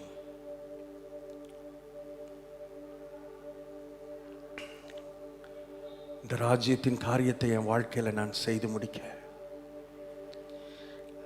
நான் வாழப்போகிற நாட்கள்ல இந்த ராஜ்யத்துக்காக ஏதாவது ஒன்றை செஞ்சிடணும். என்னால் இயன்றதை நான் செய்யணும் ஆண்டவரே. இந்த ராஜ்யத்தை விரிவுபடுத்துறதுக்கு என்னால் இயன்றதை நான் செய்யறதுக்கு என்னை அர்ப்பணிக்கிறேன்.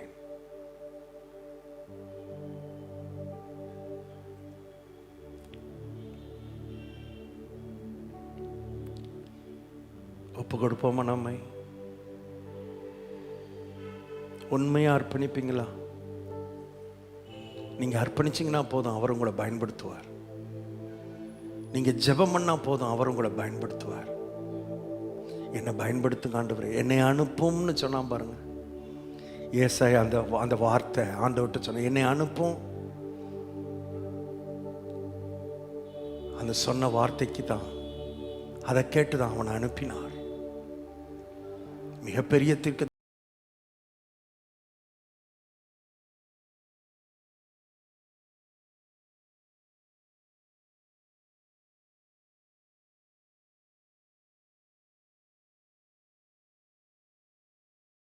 பணி. இதுக்கு நீ ரொம்ப படிக்கணும்னு அவசியம் இல்லை, திறமை இருக்கணும்னு அவசியம் இல்லை. அர்ப்பணிப்பு இருந்தா போதும், ஆசை இருந்தா போதும், நான் உன்னை பயன்படுத்துவேன்.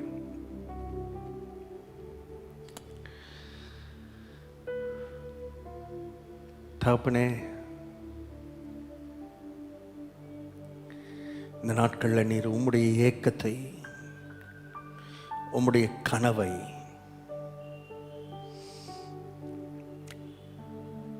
எங்களுடைய ஆவியோடு நீர் பகிர்ந்து கொண்டு வருகிறதுக்காக ஸ்தோத்திரம். இந்த சபை மக்களோடு நீர் பேசிக் கொண்டிருக்கிறதுக்காக ஸ்தோத்திரம். விசேஷமா இந்த நாளில் நீர் பேசின வார்த்தைகளுக்காக ஸ்தோத்திரம் ஐயா. ஏசாயாவை போல நாங்கள் எல்லாரும் சொல்றோம், இதோ நான் இருக்கிறேன், என்னை அனுப்பும் என்ற அந்த அர்ப்பணிப்பை உமக்கு முன்பாக நாங்கள் தருகிறோம் ஆண்டவரே. பிசாசின் ராஜ்யத்தில் வாழ்ந்து கொண்டிருக்கிற இந்த மக்கள், குடும்பங்களுக்கு நடுவாய் தேவனுடைய ராஜ்யத்திலே வாழுகிற நாங்கள், இந்த ராஜ்யத்தை விரிவுபடுத்த, இந்த ராஜ்யத்தை இந்த உலகத்தில் இன்னும் பரவச் செய்ய எங்களால் இயன்றதை செய்யறதுக்கு எங்களை அர்ப்பணிக்கிறோம். நம்முடைய பிள்ளைகளுடைய உள்ளத்துக்குள்ள இந்த குறிக்கோள், இந்த தரிசனம், இந்த ஏக்கம் உள்ள இருந்துகிட்டே இருக்கட்டும் ஆண்டவரே.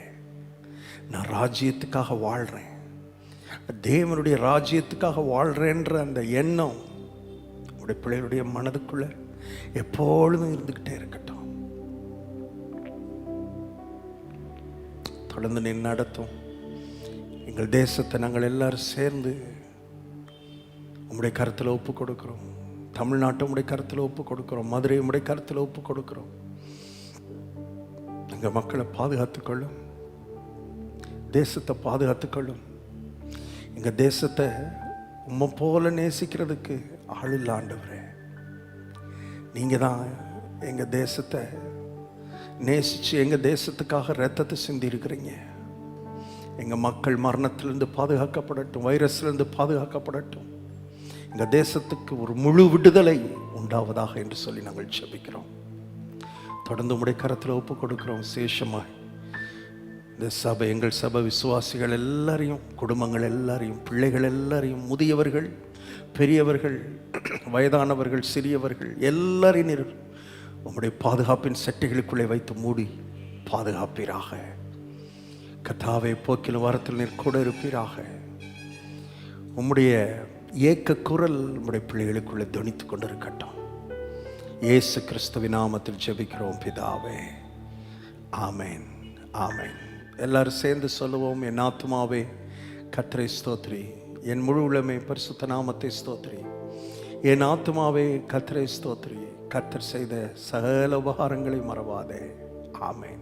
நம்முடைய கர்த்தராகிய இயேசு கிறிஸ்துவின் கிருபையும் பிதாவாகிய தேவனுடைய அன்பும் பரிசுத்த ஆவியானுடைய அன்யோன்ய ஐக்கியமும் ஆசீர்வாதமும் நாம் அனைவரோடும் இன்றும் என்றும் சகல நாட்களிலும் இருப்பதாக.